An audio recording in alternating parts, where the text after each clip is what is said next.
Time is just flowing away. I just got this message. It literally just came in, and it's from me, according to the traveling nurse forums. In New York, the nurse to COVID patient ratio is 15 to 20 patients to one nurse. That's what it says. So let's see. Time continues to flow away, and the country is still pretty much wide open. The idea that anything is closed down is false.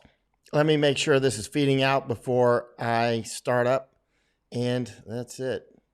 And the amount of time that was on, at least one person died in the United States by average.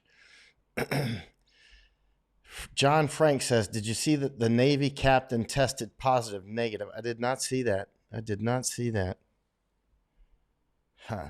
Well, that's become quite a controversy. On a side, I wasn't going to talk about that, but that is great, John. That is some sort of story in and of itself, because that has many ramifications. One is, obviously, a captain shouldn't have been publishing something that would have been above top secret, for the public consumption. But that's something that's going to be worked out, I'm sure, in the courts. I mean, that I can see if maybe he was frustrated. I don't know. I don't know what's going on in there. I don't know what was going on the ship, on the aircraft carrier, and why the captain felt the need to publicize that the strategic asset was becoming unbattle ready. But man, that's some kind of story, that's for sure. All right, let's get going here. So your best friend's on the Teddy Roosevelt. Well, I bet your best friend's going to have a story to tell, that's for sure. Hey, good evening, Barbara. I hope everything is good.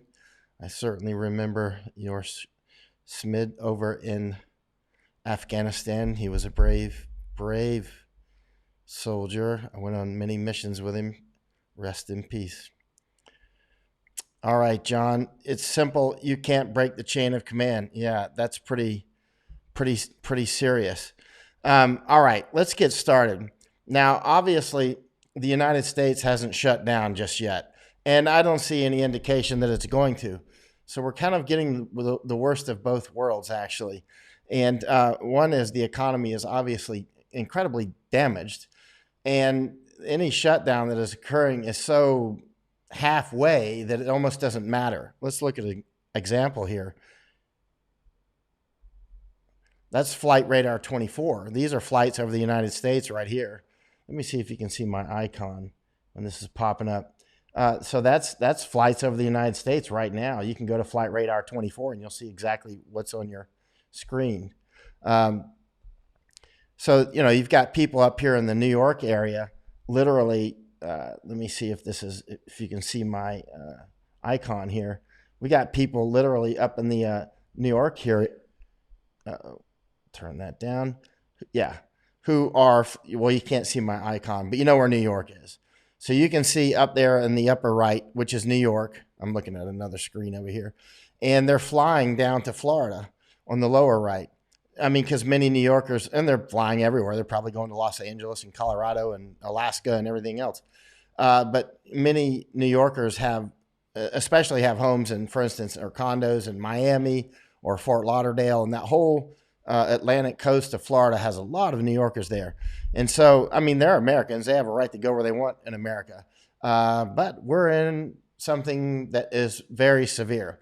And so we're doing a halfway lockdown, which is a no lockdown. It's like put the fire halfway out. The fire is all the way on until... So we're not serious about it. So we're kind of getting the worst of both worlds. We're getting the lockdown and the damage from that. Meanwhile, in Florida, my state, we are under... I'm not there. I'm in Thailand. But Florida is... I still feel like I'm in Florida because I am definitely in Florida, man. In Florida, the golf courses are still open. Many things are still open, actually, in Florida. Actually, in one article I was reading in the last hour is, why don't you just say what things are actually closed would be a shorter list. So, I mean, basically Florida's open. You can drive around Florida. You can fly into Florida from all over the country. As you can see from Flight Radar 24, there's a lot of international flights. How many of those are actual cargo flights versus something else is unknown to me. But you can easily actually click on any of those icons there, and those icons will then, it'll show you on the left-hand side what kind of aircraft it is. And then you can see where it's coming from and where it's going to. So let's talk about a few more things. I want to mention again, I know I don't want to beating a dead horse here or a broken drum, but you really need to stock up on food and water. I know people are going to say, don't panic. And whenever they say don't panic, usually they'll write it in all caps and put like 3 exclamation marks, like, don't panic. It's like, whoa, slow down, Rambo. Everything's going to be okay. We're not panicking. You are. And so, but the bottom line is even if nothing happens, it's clear that food prices are going to go up, and it's clear that inflation is going to go up. So you're going to have food and inflation of food prices and monetary inflation. You don't have to be a highfalutin investor to see that monetary inflation is going to go up. I mean, they're printing money, and so like it's going out of style. And so, in fact, I've just got a bunch of coins counted up here. What is it, about $150 worth of coins? Actually, I should show you. It's just like because I've learned when I've been in countries that have very high or even hyperinflation that the coins become useless. So it's better to go ahead and count up all your coins and turn those things in and cash them in and then buy something. Now, what is going to maintain its value? Food for sure. Now, I see all these soothing words like there's not going to, food is, everything's going to be okay with food. Well, in January when I was buying 600 masks, not for me, but for other people, and people were like, what are you doing? This is not going to be anything. And I'm like, I can see this Godzilla coming. So I bought 600 masks and gave them away. Right. So, and so ever since that time, I've been saying it's coming, it's coming, it's coming. Stock up. You're going to get locked down. Your electricity can go out. Your water can go out. You can lose your, sorry, my dog. You can lose, your telecommunications. This internet can go out. I was talking with an internet expert today, and he was saying the same thing. Well, I mean, we already know that. And so now, food, how much should you have? I would say invest as much in it as you can reasonably afford. Some people, for instance, in Hong Kong and other places are like, I don't have any room for it. And I'm like, yes, you do. If you got room to walk around, you got room for food. Let me ask you this. If I were going to give you a bunch of free gold, would you find room for that free gold? It doesn't take much. Listen, Hong Kong can be shut off just like that. Hong Kong has no food or water security, period. And China can easily melt down. If you look at the map and see where Hong Kong is, you can see that, most of it is, just put it like this. Hong Kong can be shut off as quickly as you can, cut off with this pen. All China has to do, Xi just says Hong Kong's cut off, and it'll be like, cut off. That easy. Shut off the power, shut off the water, shut off the food, a lot of the food.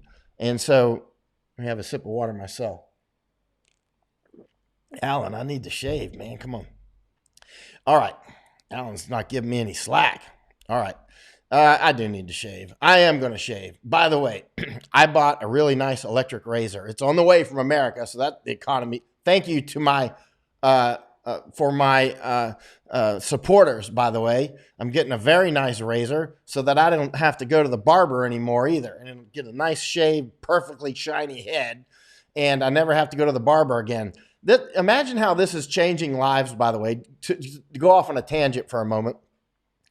Like, for instance, once I get this really nice, super cool razor, it's a shaving razor. It doesn't take very quick. I can shave my head, and I don't need to go to the barber, which means I'll probably never go to the barber again unless I want to get a mohawk, and I'm not getting any more mohawks because I'm not in high school anymore. When I came home one time with a mohawk and my grandmother saw it, whoa, she started crying.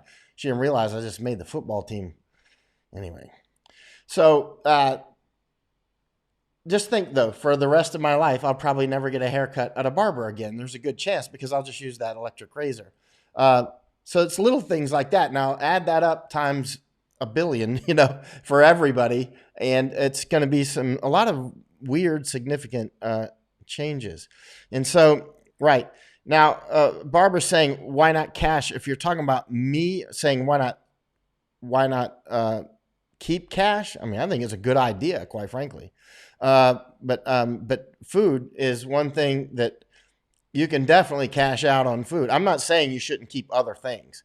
I'm not saying you shouldn't, get whatever gold or something like that. I'm not an investment advisor, but what I am saying, except on this one thing, food and water and whatever pharmaceuticals you need, because if you can still get the pharmaceuticals, because food, you can just eat it sooner or later. You'll just eat through it. I mean, if this is totally wrong, listen, if you're a proper prepper, if you've prepped properly, you have too much. And when it's all said and done, you're going to go, I bought way too much.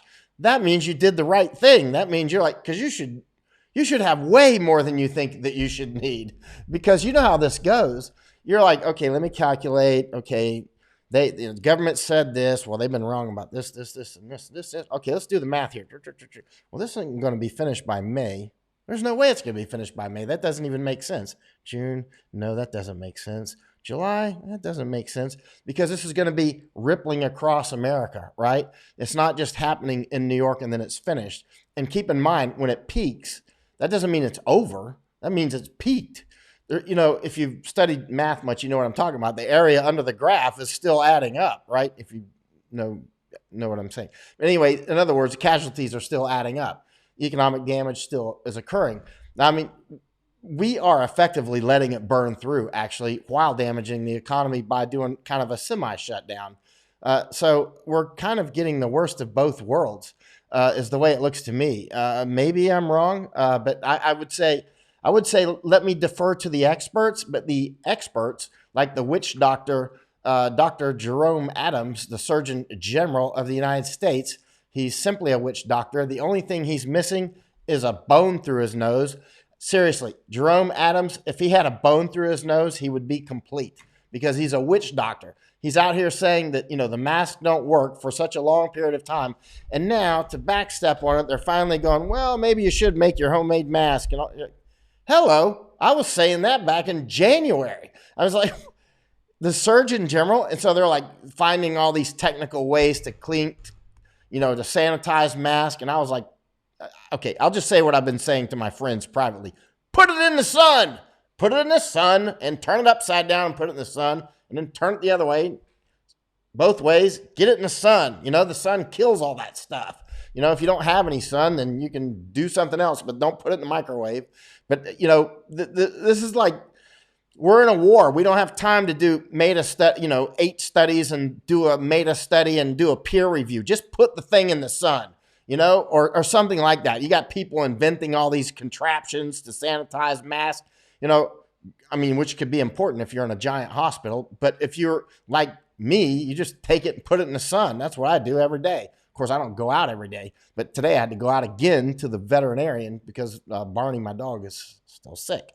So anyway, and I've found that I would risk myself getting coronavirus, CCP virus, for my dog. So we see what your threshold of breaking your quarantine is. I'm like, my dog's sick. I'm going to take a chance with my life to go take my dog to the vet. Well, there you go. Imagine when it's your child. Imagine when it's your, loved one, your grandmother, grandfather. I mean, people are going to be breaking quarantine. And not to mention the fact that golf courses are still open in Florida. All kinds of things are still open in Florida. Like basically the state's mostly open. You should see what's still open in Florida. All hotels, all kinds of stuff. Taxis, and just, are rental cars still open? They must be. I don't know. So I'm not assuming anything. But I would guess 90% chance that rental cars are still open as well. So there you go.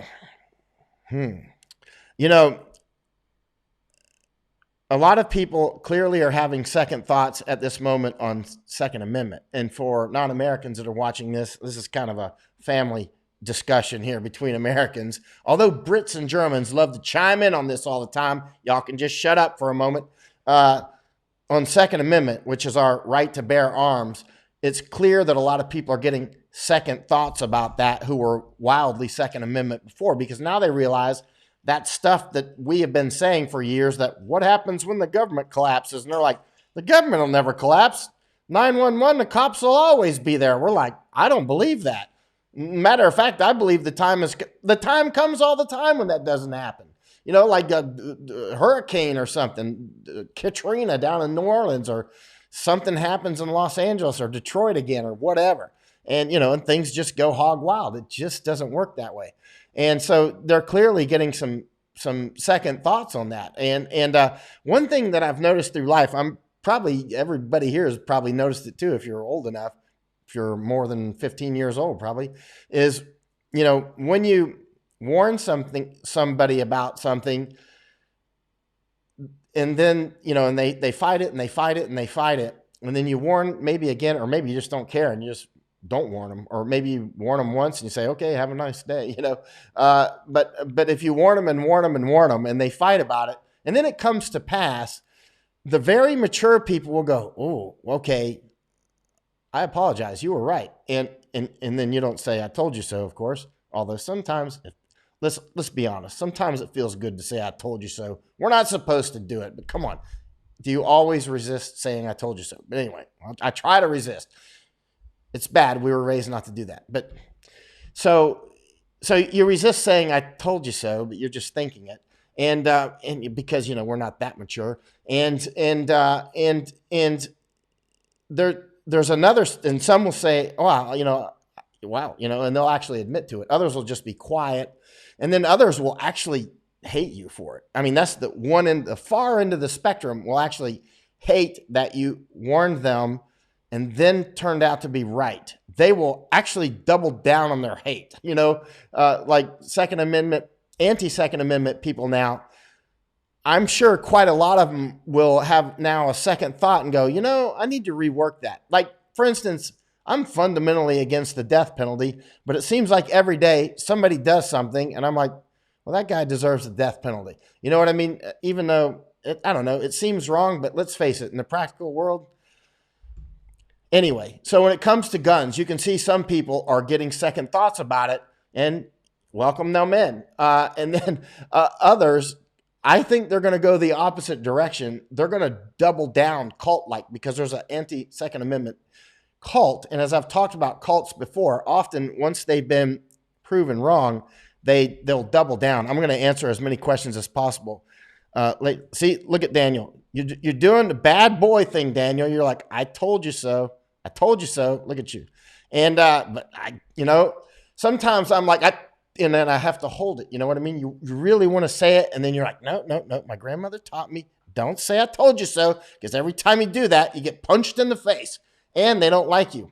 And, you know, because if you're going to persuade people to do the right thing, it really helps actually if they like you, which is kind of weird. But, you know, I mean, seriously, there's people, actually, I am way mature enough to actually believe people I don't like sometimes. You know what I mean? Like there's been some military officers I didn't necessarily personally like, but they were very competent. So I respected their competence, you know, and I was just like, I don't like the guy. I'd never, you know, call him up, you know, but actually I got an email from a retired colonel what did he say? I got this. Let me read it to you. He just sent it just before I went live. I can't say his name, but he's a great friend of mine. Where did it go? Oh, so many emails have come in since I went live. Oh, here it is. This came from this retired colonel just before I went live. He goes, people keep asking me, it's a meme email is passing around. People keep asking me, is COVID-19 really that serious? Listen, y'all, the casinos and churches are closed. When heaven and hell agree on the same thing, it's probably pretty serious. Oh, man, he was a great commander. Speaking of which, I was talking with another colonel tonight. He's a light bird, actually. He's a special forces colonel, lieutenant colonel.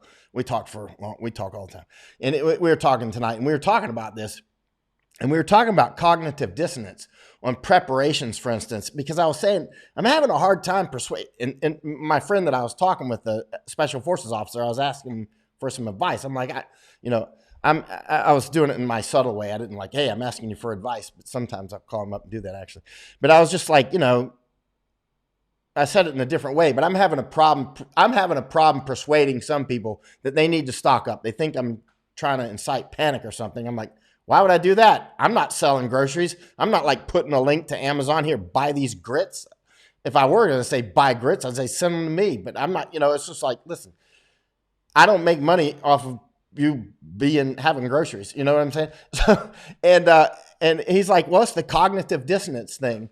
Actually one of the best ways to persuade people, and I haven't used this technique, I should have, to do the right thing is to ask them, like, how would you persuade somebody to get groceries, in this situation? How would you do it? And they'll start to think it through, because my SF officer friend told me, I took a note here. Let me see.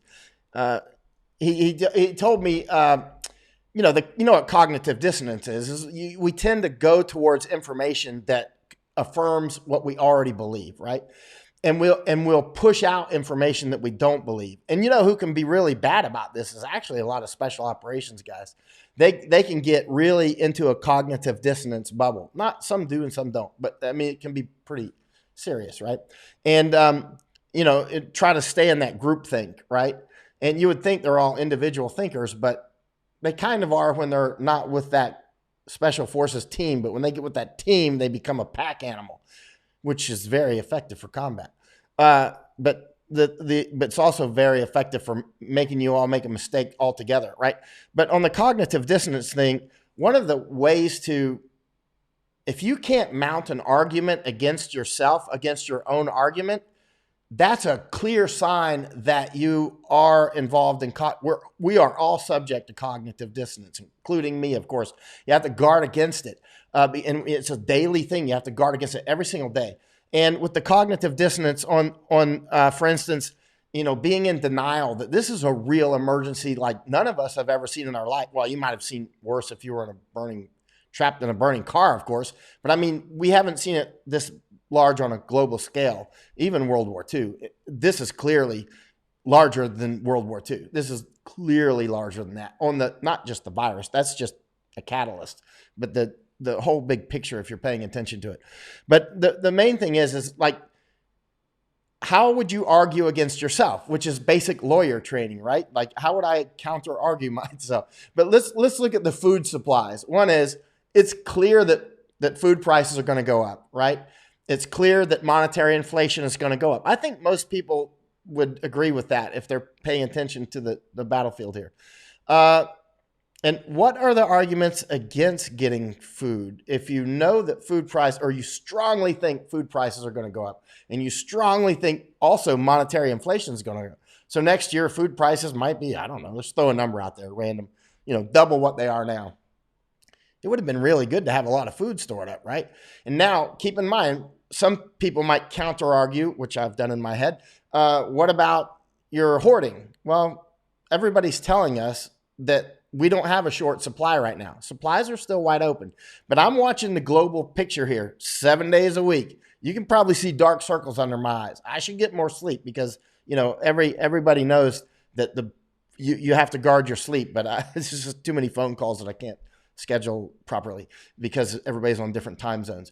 But the point is I'm watching the big picture. I'm talking with people all over the world who are in really good positions, and I'm watching the news and I'm watching different feeds. And I'm like, there's going to be food shortages. Remember, I was saying that in January, not because I can read the tea leaves or roll the bones like voodoo people from Haiti would say. A lot of those in Florida, by the way.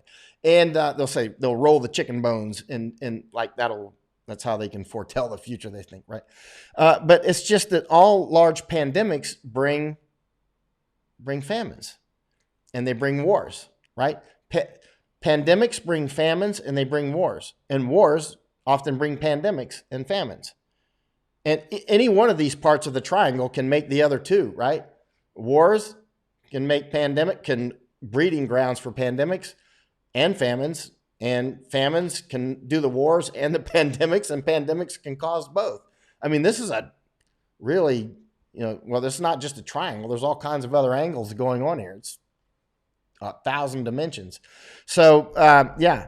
And so there we go. So Boris Johnson's admitted to the hospital. Kate Holland says, I actually was just looking at him an hour ago because I was checking on his condition, hoping he's okay. I know a lot of people don't like him. I'm neutral, but I don't want him to die. I mean, I think whatever. I know he's polarizing and whatever, but he's a human being, and he was elected. And so, speaking of which, a lot of people are like, you're all over the place with Trump. And when Obama was president, they're like, you're all over the place with Obama. Like I was completely and openly against Obama until he got elected. And I was like, and who I think I was with Secretary Gates when he got elected, right? I don't know. Anyway, doesn't matter. But I just remember being in Singapore anyway. And anyway, I was like, well, he's president now. So I'm going to go ahead and support him unless he gives me reason not to. So sometimes I would support him and sometimes not. And likewise with Bush, sometimes yes, sometimes no. And likewise with Trump, like sometimes yes, sometimes no. And I mean, I want the United States to do well. I mean, you know what I'm saying? And not just the United States, but our allies and friends around the world. But I'm the swing vote. And so there are some people that will absolutely never vote for Bush, Obama, or Trump, period. They're like, never that person, Clinton, whatever, right? And then there's the ones who will, he literally could shoot, like Trump really could shoot somebody in the street and people would still vote for him. I mean, might be somebody that needed shooting. But if it was, what I'm saying, you know what I'm saying. So, so he doesn't care about those two votes. Those are locked in and those are locked out. I'm the ones that are in we're the swing vote. That's why you don't see me coming up and going, yeah, he's just doing all the right thing with this lockdown and all this stuff, because he's clearly not. And it's clear that the Surgeon General who works for President Trump is lying. And his boss, the Surgeon General's boss, is President Trump. And President Trump's boss is you and me, if you're an American and you can vote. So we're his boss. So ultimately, we're the board. You know what I mean? And so if the board, which is us, in particular, the swing voters, the board, if we're like, hey, you're doing this thing wrong, and that witch doctor guy, Jerome Adams, Surgeon General, needs to be fired. And if you don't, that's a strike against you when it comes November. Rest assured, if you handle this wrongly, I said in an interview with Jordan Harbinger in January, it was aired in February, but you can see it. It's online, Jordan Harbinger show, where I was saying in January, this could cause President Trump the election. And I was saying that in January. And now, there's people that they're in their cognitive dissonance bubble, either way anti-Trump or way pro-Trump. And then there's people like me who burst through that bubble, hopefully, and trying to influence his actions. And so anyway, yeah, I mean, exactly, Dizzy Van Patten. I mean, my allegiance is not to any president. I mean, not to the next president or the one before or this one. But I don't want them to fail. If you want the president to fail just because you don't like him, I mean, that means you want the country to, that's like 6-year-old thinking. That's like a child, like go to your room. So you want the country to fail because you hate that guy. And, there's a lot about him to hate. But I mean, there's, maybe there's some stuff to like about him. Somebody married him, but I'm not against, I love the way he stood up to China. Straight up. I don't think he stood up hard enough. I mean, I'm a super hawk compared to President Trump when it comes to China. And now you see why. Now you see why I went to Hong Kong in June, just a couple of weeks after the protests started, and immediately, very quickly realized it was an insurgency. I was there, clear. Look, we got to stand with Hong Kong and stand with Taiwan.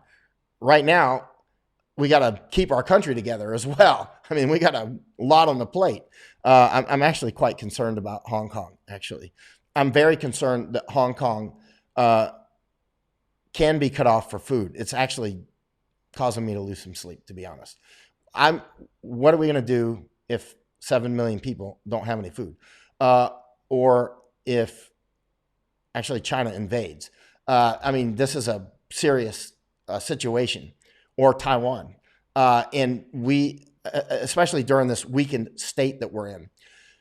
That's why I agree with some people that are saying, some old military officers and NCOs and others, like Jack Maxey on Pandemic War Room, saying we should preserve our military and not use them across the United States to do all these things to save people. That's a hard thing to say. Think about what he's saying. Well, it doesn't take long. You can think about that in like 2 seconds.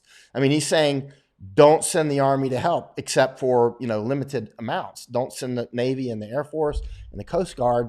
And, that's a hard one, man, because we're talking about our own family. We're talking literally, like, I'm saying, don't go help my family. Don't go help my friends. I got friends coast to coast. I mean, like, really friends. You know what I mean? And I would sit here and say, I don't want to send the Army to help you because we might get attacked. And I just know what we're up against. I know what we're up against. And if what we're up against sees that we left the door open, they will expand and take it. They will attack, for instance, Taiwan, or they very well could. And so that's a big deal. That's a big, big deal. And these are wartime decisions, and they're very difficult. Even though I don't have to make the decision, it costs me a lot of sleep to think about what should we do with the military. I don't even have the decision on my shoulders at all, but still, when it's like I've got friends and family in the military, and I've got friends and family all over the United States and in different countries as well. So that's pretty personal. Shoot, I hope Boris is okay. Boris has a hemorrhage. I hope not. I don't know what Boris is. Robert is saying, I think I've said pretty much everything that I want to say. And there's a lot that I want to, I want to talk for like 10 hours. Because as you know, I didn't even come on last night. I was up all night long. I was getting ready to come on live. And I was like, you know what? I better lay down and take a nap before I go on, because I'll babble on. And I laid down on my couch and fell asleep. I woke up. My dog Barney had jumped up on top of me. Can't get good sleep. So, I mean, the point is I just laid down to get a 10-minute nap to come back on. And next thing you know, I kept right on sleeping, which I needed. I've said everything I need to say, but let me answer some questions. On the relief of Captain Crozier, Robert is asking. And I don't know, because I don't know the inner details. I mean, from the outside, there's one side that's like, yeah, he needs to look out for his sailors. I get it. At the same time, there is a chain of command. If the chain of command was not responsive, which they probably weren't, is my guess. That's just a guess. I'm not going to assume anything. I don't know. I don't know why he did that. Maybe he was doing cocaine in the boardroom. I don't know, whatever they call it in the Navy ship, whatever. I don't know. Or maybe it was the sensible thing to do. I don't know. I do know when you jump out of the chain of command like that and take it public, the Marines have a saying. I love the Marine saying. The Marine saying is, keep that shit in-house, right? And I told, there was a few SF guys that I didn't know back in the Iraq war when I started saying they were in a civil war and we started losing the Afghan war. I didn't know the guys, some Green Beret guys, right? One of them was this, what's his name? Anyway, and true. Anyway, and they started attacking me publicly. I was like, you should keep that shit in-house, because I will counterattack quite publicly and it won't benefit any of us, right? It'll be very detrimental. And it was extremely detrimental to them. And it was detrimental to me. I survived and they don't have much career left. So, but it's like, I'll duke it out. At one point when I was in Afghanistan, I was like, people were like, Mike's crazy. He's doing and saying things that'll actually hurt him. He's losing readership because of the things that he's saying. I was like, yeah, because you know what? I go into combat every day. I'm actually doing a job that may get me killed in the next 5 minutes. Do you think I care? You know what I mean? I will fight. And that's quite clear. And so, and what I'm getting to, that's what I see with the Navy captain. Something's going on there that we don't know about. There's some internal thing going on. Why he did that,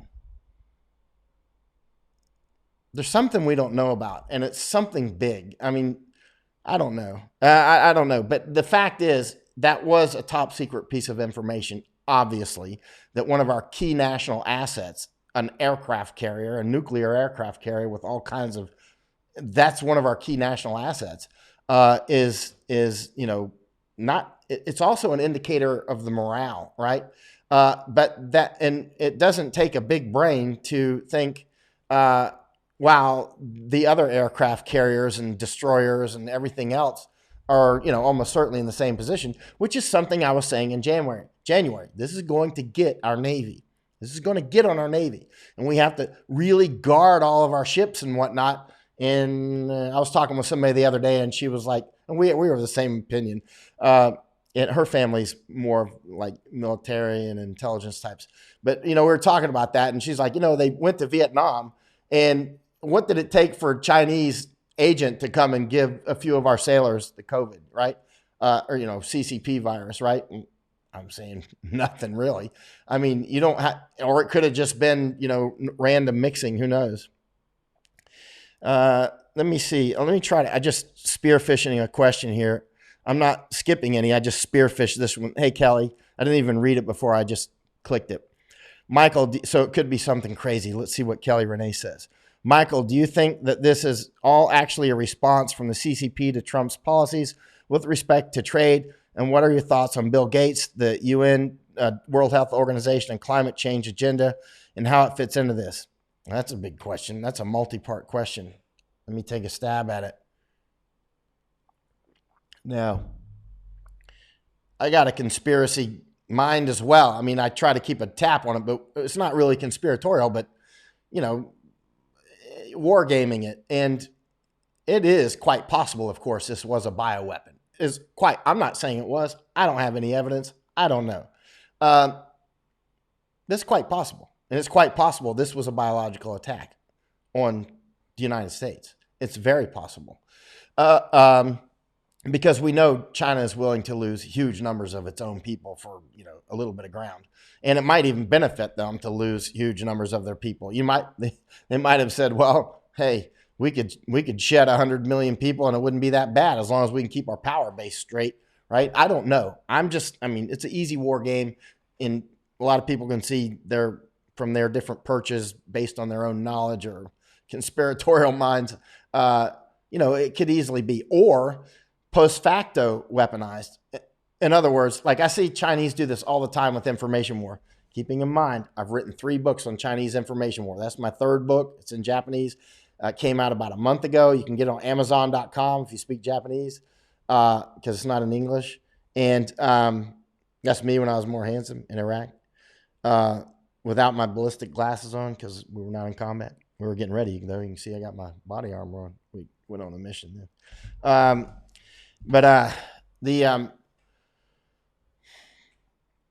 It could, I've seen them many times weaponize things post facto. In other words, something happens and it's opportune and they go, okay, let's weaponize that. That's just normal warfare, right? Using the terrain to your advantage, let's say. They do that all the time. They clearly have done that on some level to this. Whether it was a biological weapon that they deployed, or a biological weapon that they fumbled, or a natural evolution from however it came into existence and it got out, as these things do, I don't know. But what we could see is that they hit it and they let it go, and then they continued to travel around the world. Hundreds of thousands of Chinese traveled to the United States, Europe, here in Thailand, all over the world, traveled all over the place. And did you see that Chinese guy in Italy, like, I'm not a virus, hug me, and everybody's coming up hugging the guy? Listen, I'm the one that wrote 3 books on Chinese operations, right? I would not put that past them in a microsecond that guy was infected.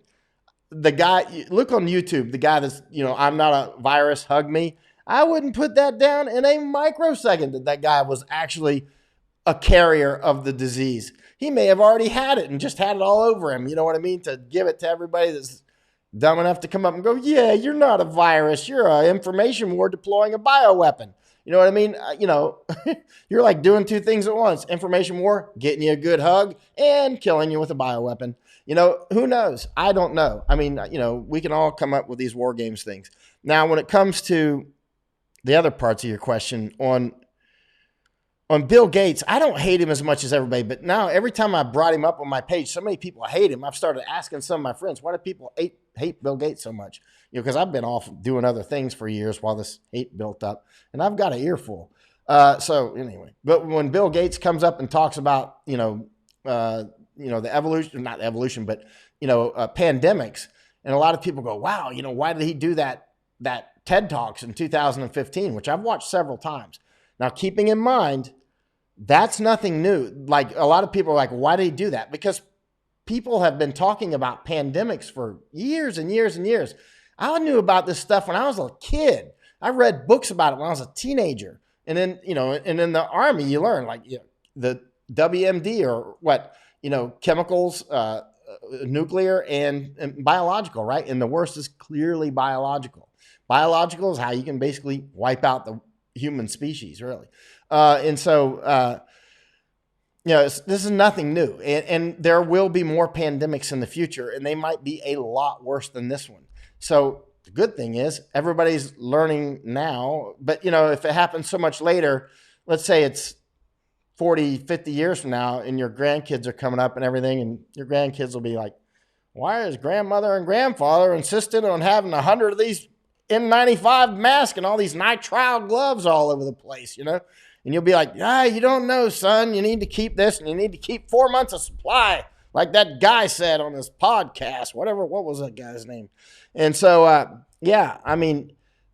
back to food supplies, and then I'll continue with that question. On the 4 months, remember, it's not just for this. Hurricanes do still happen.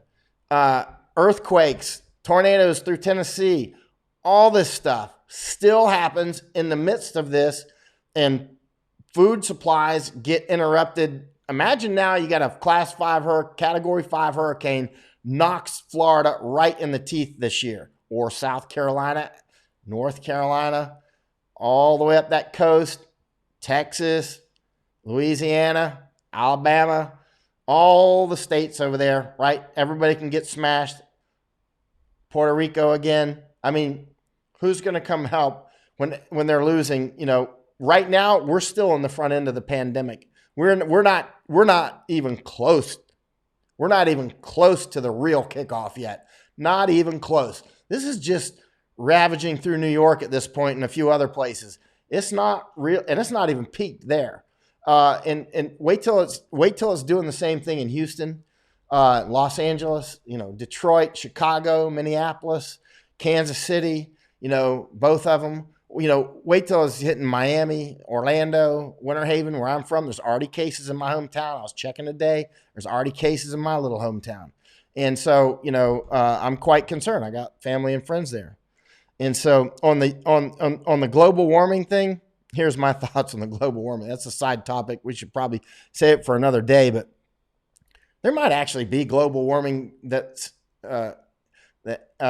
man-made, possibly anthropogenic. There could be. I don't know. I mean, it's kind of suspicious, actually. I think that there actually is a good chance, actually. But that's been weaponized. That's been weaponized to basically take all of our wealth and take control of like our minds and wealth. So in other words, if it's real, it's been weaponized. And meanwhile, I live in Asia. I've spent years around Asia. I've been to 25 countries just in Asia. And let me tell you what, all these countries that I've been to in the Middle East and Asia, not all of them, some of them are quite clean. But, these ones that are like, America's got to get behind all this and, give up all this money. I'm like, whoa, let's get real. I don't believe your promise is China. I don't believe your promise is India. You clean up your air first. You clean up all this trash plastic everywhere that's out. You should go to some of these places. I've been all over Asia. I mean, there's more. How many countries are there in Asia? 40 something maybe? I don't know. I've been to 25 of them, right? And it's like, most of them are quite polluted. Not Singapore, not Japan, of course, they're very clean. Taiwan's very clean. Hong Kong is very clean. Yeah, I call it a country, Hong Kong. But I mean, there's some very clean ones. And Thailand is midway. I mean, it's fairly clean. India is completely dirty. China is unbelievably dirty. India is worse. I mean, you're talking, getting up close to 3 billion people between those two countries, right? And so, when it comes to that, I say, look, if you want to have credibility, you clean up your stuff very lickety split. And then we'll talk about other things because you need some credibility to sit at this table. Let me continue to answer. Hey, you and Kip Moon. Always got something interesting. Bill Gates wanted to donate money to help the world realize that he didn't know what the problems were, where money would be most effective. So he spent the past few decades studying things like poverty and disease. That's how he knew so much about epidemics. Yeah, and he was doing the toilet thing, remember? Actually, it was interesting because you may have seen what Bill Gates has done with the toilets, right? And a lot of people hate Bill Gates, so they're going to say automatically that's bad. But I studied up on what he did on the toilets. Not enough to be any kind of expert, of course, but enough that I'm like, okay, what's exactly his goal here? And because I've been to like India, where it's just like, man, they need some toilets. Put the poo in the loo. Have you ever seen that advertisement in India? If not, go to YouTube. Put the poo in the loo. Okay, you're going to laugh unless you've been to India, and then it's not quite as funny. But put the poo in the loo. And but when, he's coming up with these really interesting high-tech toilets, which I think could be quite useful. But I also realized from my extensive travels around the world, which would be a lot more than Bill Gates. I mean, he's probably traveled to a lot more countries or whatever, but really traveled, you know what I mean? Like really traveled, as opposed to going to some business meetings in Delhi or something, or Mumbai or whatever, as opposed to really being out on the ground. I doubt that he's done that much. And I realize culturally, a lot of cultures are just not going to, it's just not going to work. You can give them that and they're just not going to use it. You have to, it's education. Oh man, there's some educational inertia or cultural inertia, which can be severe. And that is a problem. I'm not saying Bill Gates is doing a great thing, trying to do this sort of stuff. I think some people hate him. So when I say that, they're like, their hatred for him will reflect off on me and it'll stick a little bit. But there you go. What? The Bronx Zoo saying one of the tigers positive. I don't know about that. Well, I hope that's not true. That means I can't go tiger hunting anymore. I mean, I never hunted tigers with guns. I just hunted them to photograph in India and over in Bangladesh. Let's see. I got some photos in India, but of tigers, but not Bangladesh, just tracks. Man, those tigers in Bangladesh, they will eat you alive. They're unbelievable. If you don't believe how bad they are, look up tigers, Bangladesh man-eaters. It's going to blow your mind. You're not even going to believe it. I don't know. They don't get in the news much because it's just background noise, but there's probably one of them killing somebody right now. They're unbelievable. Is martial law coming? Scott Allen Kirkland said. I would say very high chance, not throughout the country, but in localized areas, because as more and more officers go down from the disease, or any, the jailers, corrections officers is what we call jailers, and everything, 911, administration, part of the police department, sheriff's offices, FBI, FDLE, or, the state law enforcement people around the states, in county level. I mean, there's going to be a lot of them get sick too, a lot, hundreds of thousands probably. And so there's going to be some period where there's going to be some chaos, almost certainly. And so what are you going to do? You're just going to let everybody run wild? Most people aren't going to run wild. People like me, and I'm going to guess most of the people that would come onto a Facebook page like mine aren't the kind that are going to be like, all right, no cops, let's go rob a bank. You know what I mean? But a lot, actually, one of my friends in California, she just told me that, what'd she tell me? It was a message a couple of nights ago. She said that her ex-military judge or something, I don't remember, but anyway, it came to his car, and there was like two people in his car, I think, that had just robbed a bank, and they were trying to steal his car. Yeah. Yeah, that was San Diego, actually. Is that true? If so, it's in the news. Well, it has to be. I say it has to be. She's extremely, like, super, like me. She's very precise. You know what I mean? Like, she wouldn't say it if it weren't true, and she's very precise. I just don't remember exactly what she said. Let's see what Peter Ung says. I would stay home as long as possible or stay a few hundred yards away to watch your house. Beware of people setting houses on fire and shooting the homeowners to take over the house. That's a tactic I heard, likely not going to happen, just a scenario. I hope not. Baltimore is already an open air drug market. Yeah, I've been there, man. It was when I was there. Hey, Deborah. California, Clint Havoc. California Governor Gavin Newsom was on video conference that aired with Mark Zuckerberg. He stated California is being eased from a soft quarantine into a hard quarantine. Sounds like martial law is a big possibility. I'd say more than a big possibility. I'd say probability. Well, that would make it a big possibility. Yeah, I agree with you. Pitapong says they claim that they will use the martial law for 24 hours in Thailand. Yeah, I think they will soon.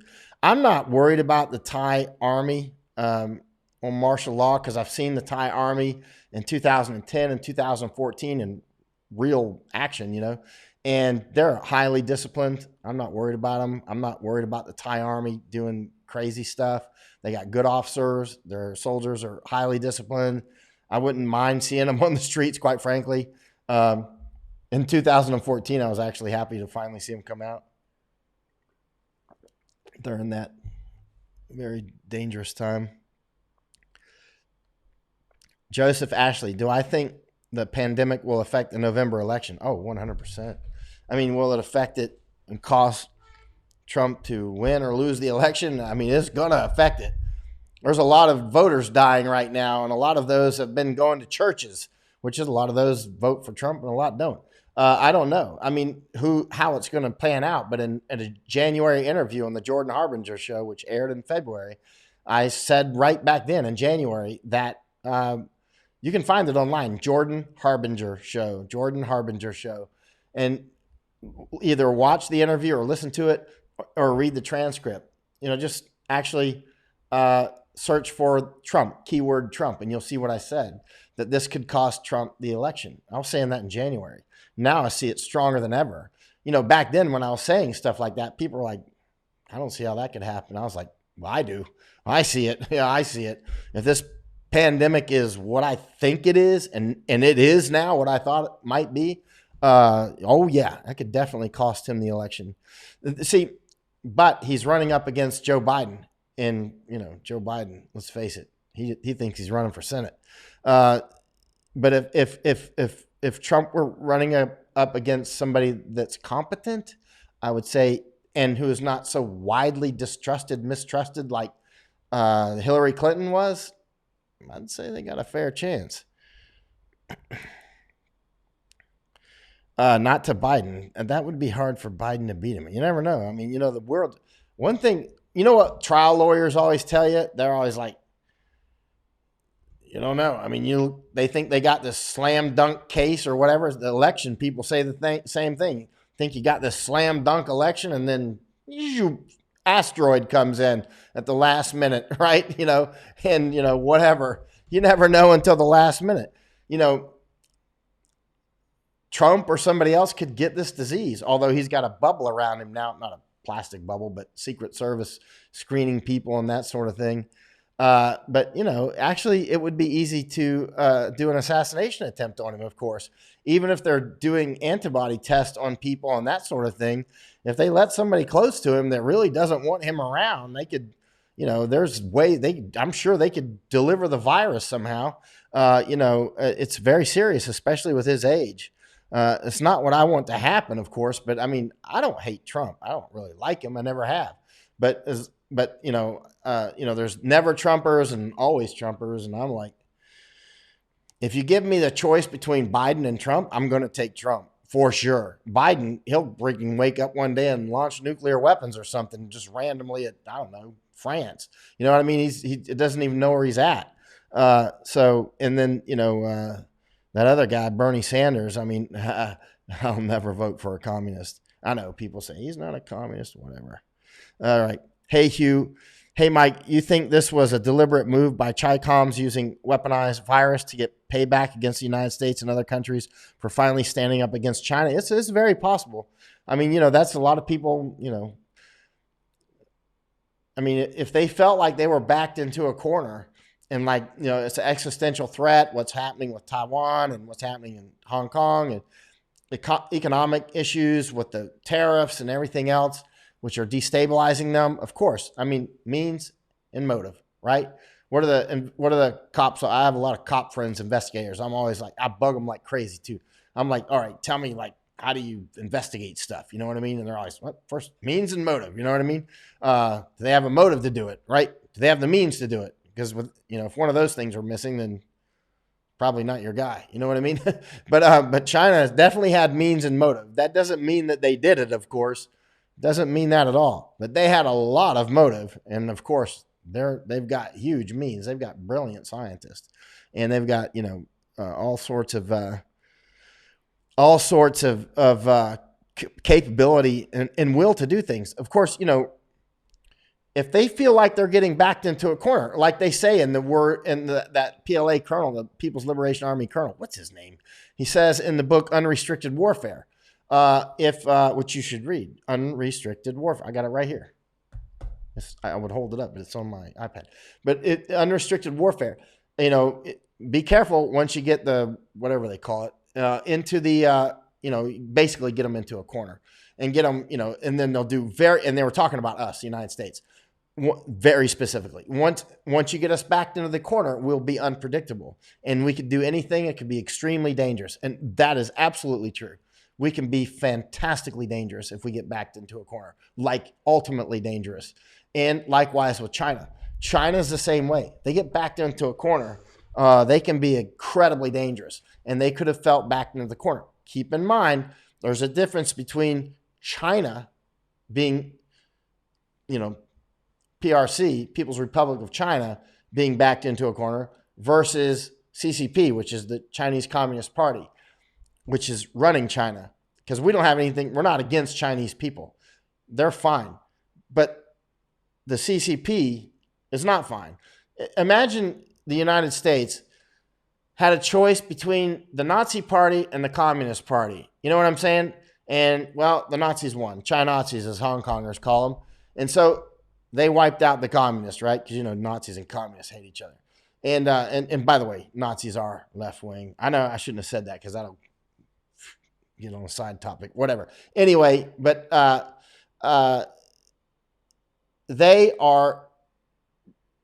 it's a one-party system. Imagine Democrats or Republicans.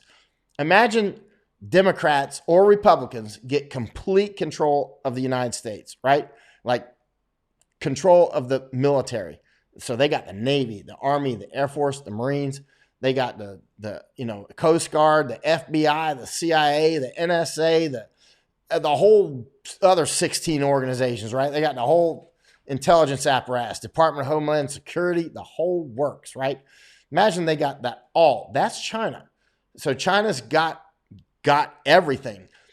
I mean, if the Democrat or Republican Party got complete control, what do you think that they would, if it was Republicans, what do you think that they would do to that Anastasio Cortez, whatever crazy name is, or that Somali woman or all those, you know what I mean? What do you think they would do? They'd be like, you're out on the street.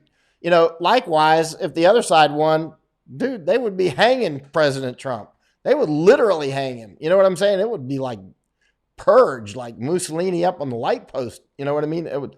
And so, but that's what China has done. So we're up against that. And that's that thing that has done all these crimes against the Uyghurs, against the Tibetans, threatening everybody and let this thing get loose. Yeah, Bart Van Gil. our Belgian friend, and I guess you're in Belgium right now.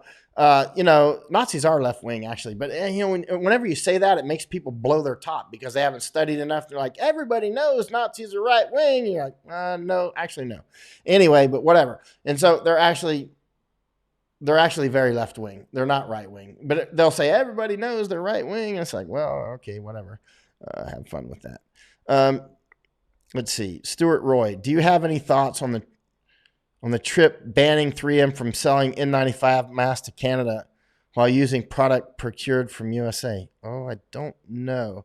I mean, there's so many mask dramas going on. I was telling one of my friends today, you could write a whole book on this whole mask drama. I'm not going to do it. It was just going through my mind. I'm just like, look at all this mask stuff going on, like states fighting states, America fighting Canada, France doing this, Italy doing that. Everybody's bidding all over the place. China's selling them whatever they're selling them for. The United States government seizing masks from people, saying that they're hoarders. Are they really hoarders? I mean, they throw that out there. Like President Trump talked about seizing some masks from some hoarders. What's a hoarder? What is a hoarder? Like, for instance, I bought 600 masks in January. I didn't need it. I didn't need any of them. I had enough masks already, but I just gave them out. Me buying 600 masks, is that hoarding? I gave them all out, and it doesn't matter anyway.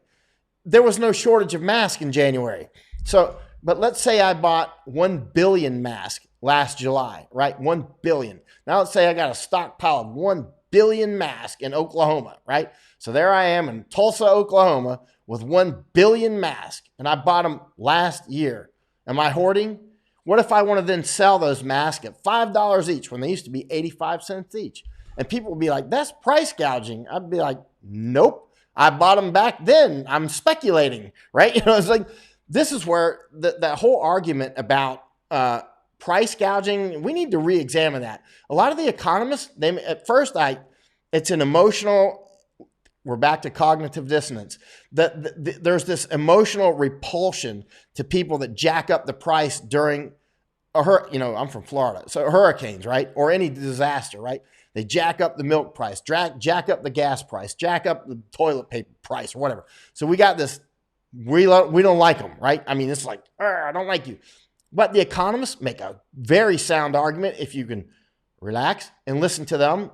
But cognitive dissonance doesn't allow people to listen. So you have to, okay, I'm going to go to the receive mode. Economists, tell me why we should let price gouging happen, because that doesn't sound right. But then they'll lay out their argument better than I will, but I'll give it a shot.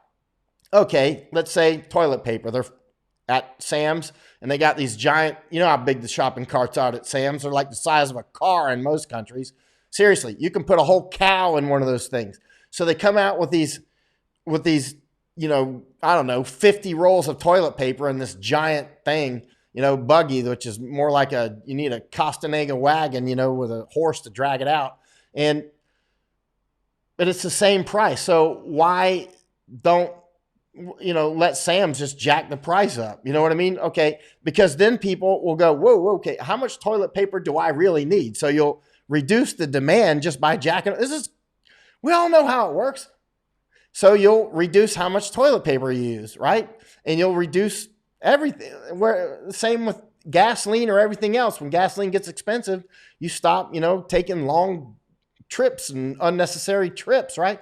So, I mean, in that time of emergency, now the argument, the counter argument is obviously this socialist argument or more collective argument, like, well, we've got to protect all the poor. It's like, actually, you could probably protect the poor better by jacking up the price so that everybody can actually still get some, but they'll actually, ration what they use. Now, there's that part of it. Decreasing demand by jacking up the price. We all know how that works, right?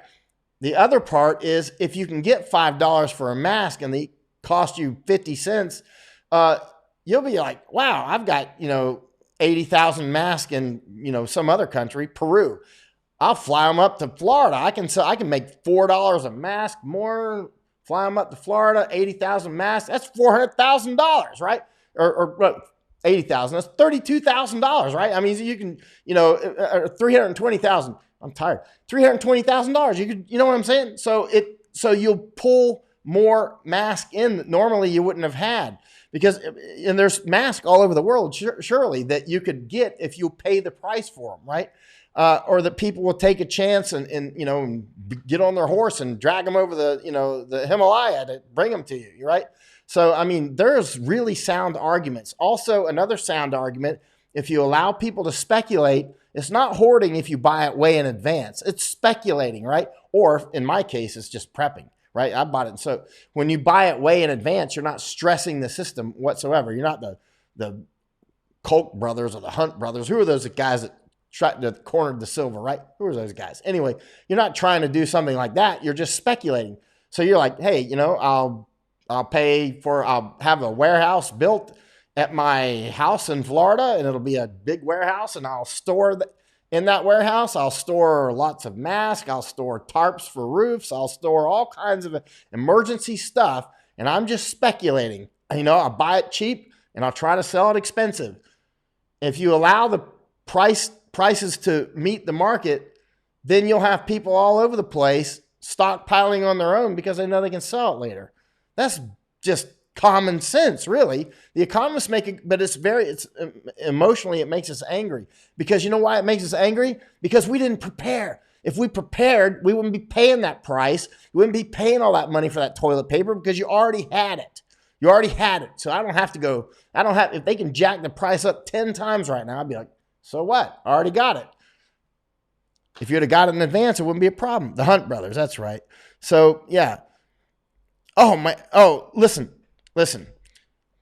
Mike Morgan, a friend of mine in Honolulu emailed me today. He's not a friend. We haven't met before, but we chat a lot on something I'm researching and that he wants information about. It's quite interesting. But anyway, that's a side topic. But he asked me today, he's like, hey, I saw one of your feeds or whatever, and you mentioned mask.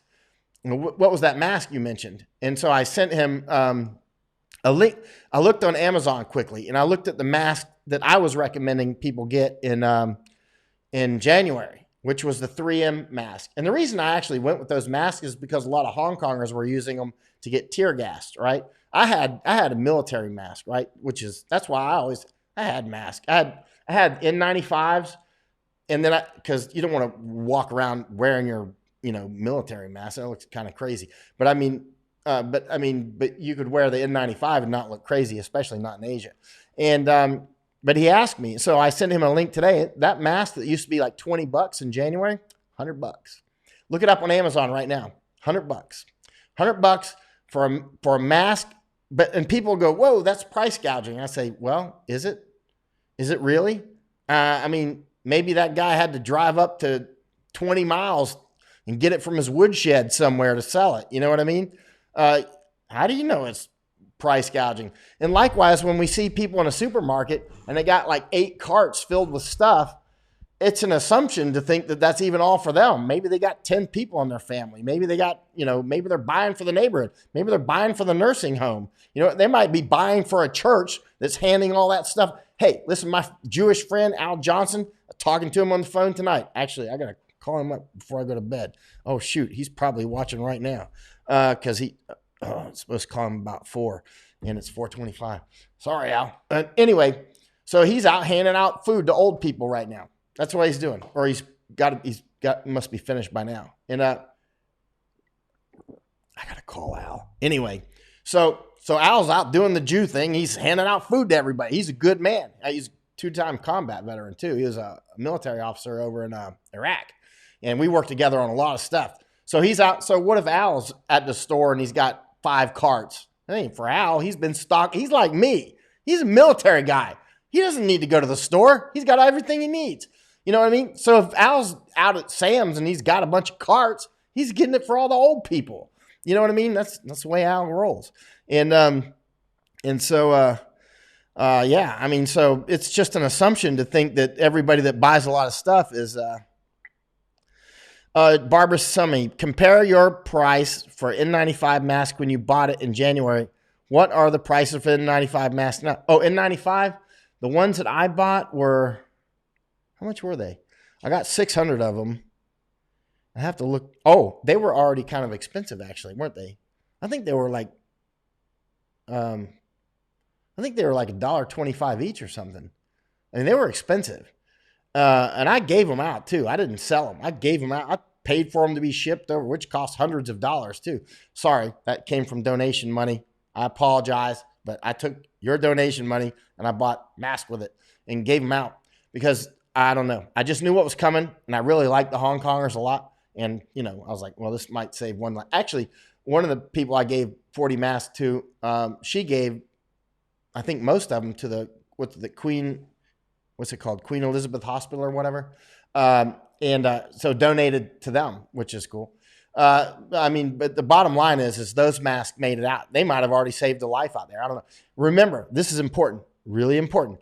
The virologists are saying if you get a low dose of the virus inoculum, right? If you get a low dose to begin with of the virus, you likely will have a much better chance on fighting it back. If you get a whole mouthful of that stuff, like you're out kissing somebody with COVID, CCP, AIDS, CCP virus, right? And you get a whole mouthful of that, and they're highly infectious. Well, you just started off, you gave, you got a bowling ball running through you at this point instead of a BB, and your body doesn't, remember, the virus within us will also replicate exponentially. By now, a lot of people that didn't know about exponential functions have studied up on them by now, and you realize what that means. So those things start, the virus inside of us will also start to replicate exponentially. And then our body has to raise an army quickly and to fight against it. So if the virus starts with a larger army, what I'm getting to is every little bit counts. So if you get the mask and it leaks a little bit and you get some virus in, well, it's good to start with a little bit of virus than, a whole mouthful of it, right? So anyway, but I'm very wow, you paid $5 for, where'd that comment go? And then it shot up there. I was just about to click it and it shot up.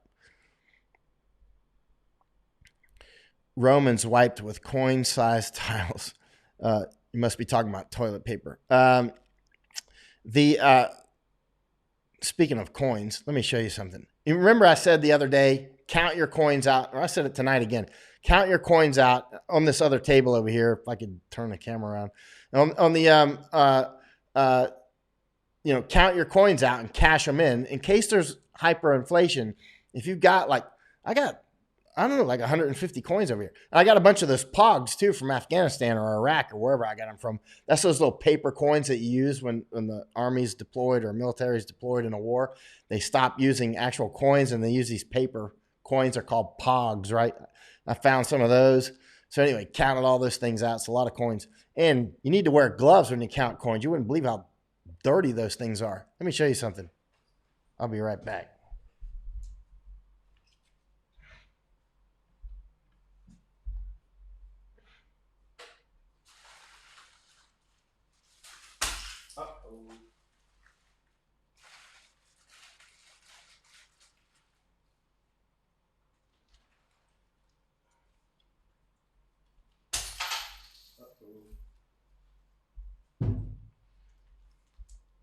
I dropped two of them and they broke.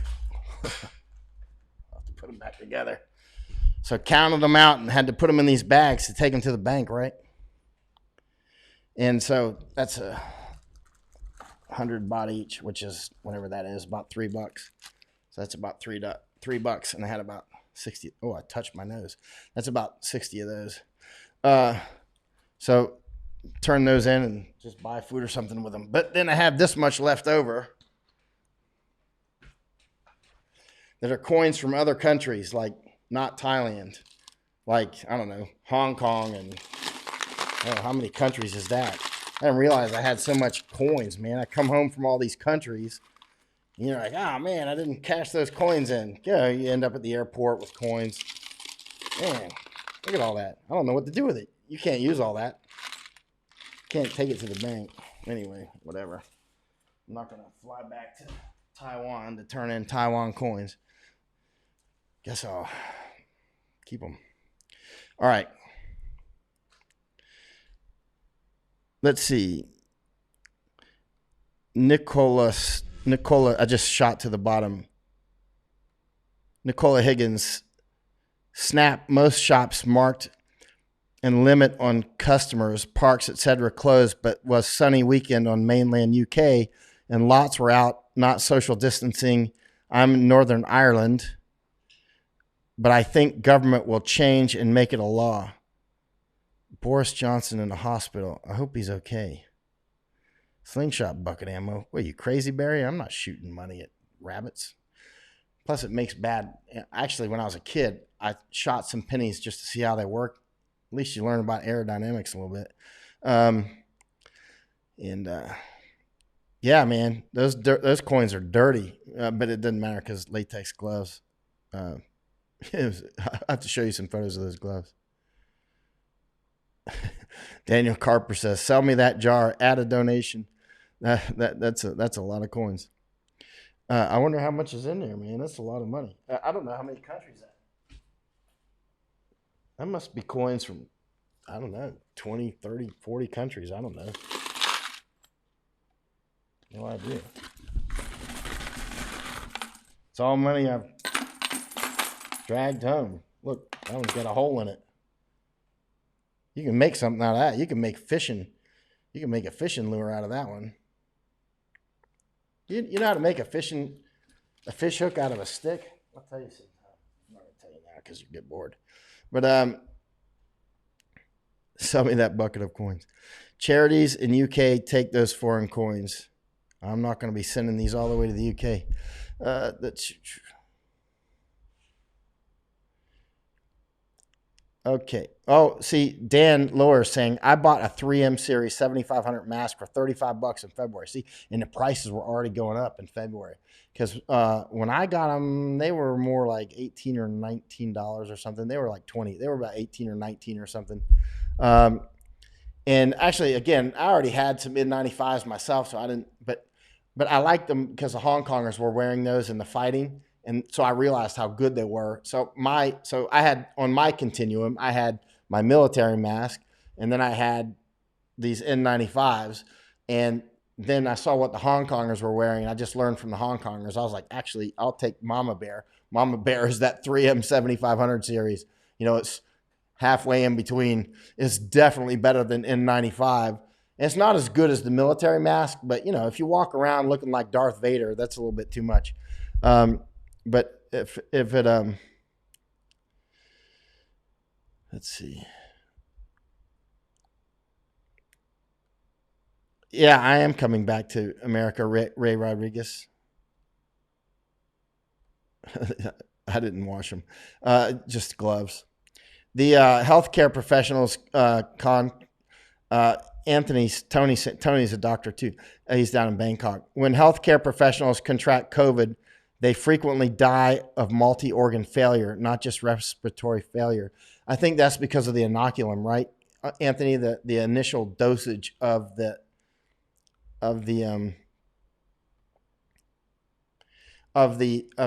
virus. Let's see. Word up saying I got boxes of 10 M95 masks a couple years back for $12 to $13, buying in bulk ahead of the offsets inflation. Yeah.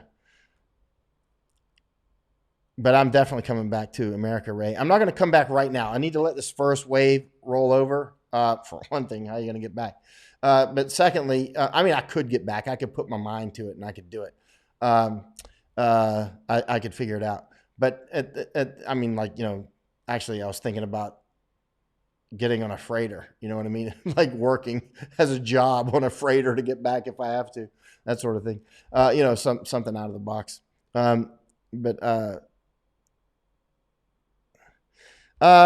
Johnny, yeah, Will, yeah, your beard definitely can make it pointless. Actually, I tried seal today. I said before that it doesn't seal with this much, but actually it does. The reason it wasn't sealing is because I had my Oakley glasses eye pro on, and I put it over the eye pro, and it didn't seal. I thought it was from this, but it wasn't. It was from that. It was from the glasses. So what you do is take those off, then put it on, and then put it back on. But if I were going into a hospital or a high contagion area with a huge viral loads, which could really kill me, like it's doing to so many nurses and doctors, I would wear my Tevex suit and military mask and gloves, of course. And I mean, I would go in totally like duct taped and all that. You know how to do it, right? Duct tape. And my Tevex suits, if you know what those are, you know those white suits that look like Stay Puft Marshmallow Man. Those are Tevex suits, or they're made. They're Tevex is a material made by DuPont, right? And or maybe DuPont bought the patent. I don't know, but anyway, I've got some of those. Anthony is saying PPE is being traded on the open market as a commodity now. Prices fluctuate on a daily basis, and it should. They should just let the market set the price, because that'll encourage people also to make masks from their factories as well. It's really if people can make a lot of money doing it, they'll stop what they're doing. And now Americans might say, well, they can just tell the factory to do it. Well, yeah, they can, but America ain't the only place on earth, and not everybody's going to come to help America, right? And you can get a lot more done if you just pay for it. Just put the money out on the table and say, who wants this money? Because this money is ready. You put mask here and that money's yours, right? Those masks will show up. Those masks will sure. If the money's big enough, you won't have to order anybody to do anything.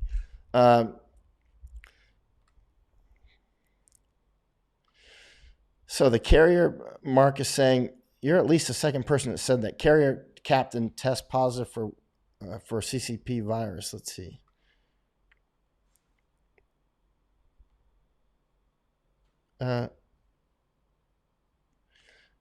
I don't know what you mean. Oh no, Chiang Mai is fine. Thai people are really nice, especially Chiang Mai people. Chiang Mai people are kind of, even though it's north of Thailand, it's like southern people in a sense. Not southern Thailand. Thais might not understand what I'm saying, but they're, I mean, like super, or as Germans would say, Gemütlichkeit, right? It's very friendly. Northern Thai people are super, super friendly. They're especially friendly. I hope that virus isn't testing positive for that disease. So SB is saying DuPont made it. You're talking about Tevex suits used for all kinds of things, including house insulation and waterproofing. Tevex quite tough, actually, and it's very, and it's not expensive, and it's quite light. Oh, well, it's good that the captain got off the ship then, because I mean, wouldn't want a captain out there with it either, because suddenly he's sick. The XO would have to take charge, and he'll probably be sick, or she'll probably be sick. Let's see. I'm just looking for any questions. Peggy Piet is saying, Michael, do you really think it will get worse here? If you're saying here in the United States, I'm just watching it every day and talking with people in the U.S. coast to coast, and yes, by far. The total infected and lost one due to the virus does not seem to be out of the norm. Don't get me wrong, one death is too much. It's going to get a lot worse. It's clearly going to, the chance that it's suddenly going to level out is like super low. I mean, let's look at reality. Let's take it realistically. The United States is, there's all these talks about lockdowns. Here, let's look back to this again. Oh, here we go. How'd that change? Your session timed out. I don't know what session timed out. Oh, it was my session on the Flight Radar 24. Let me restart that. Maybe it'll work again. All right, there it is. Flight Radar 24. Get that thing out of the way. So now you can see this is live in the United States right now. This is it. Look at all these flights. Is that amazing or what? What do you think about that? So is the United States locked down? You see up here? That's New York area, right? Look at these flights. I think you can see my icon, right? Can you see this icon? It's Mike's Burger still open in Chiang Mai. I know where you're talking about. That's on the moat, isn't it? I don't know. Yeah, so you can see this is New York up here, and many New Yorkers are flying down to Florida. And so, and there's a huge outbreak here, not to mention New Jersey, of course. And now we got it starting down here in the New Orleans area. And it's going to hit Chicago area. Of course, this is out in California, San Francisco up here, Los Angeles down here. That's Washington State up there. Yeah, I mean, Barbara, I've been saying that since January. I've been saying since January to stop the flights. Uh, some people might say that was jumping the gun, but the idea was to get ahead of it and then do testing, right? Let me see if I want to see what you're seeing, and then I'll comment on it if I can see what you're seeing on your screen. Okay. Most planes have only a couple of passengers. How do you know that, Rachel? Do you know that for a fact? And people are driving as well. And if they only have a couple of passengers, why are they flying so many flights? I mean, I can see I've been on flights when it's like one or two passengers, and I'm one of them. But usually they're doing that when is because they just had a big flight going one direction or something like that. I mean, they're not flying empty planes back and forth.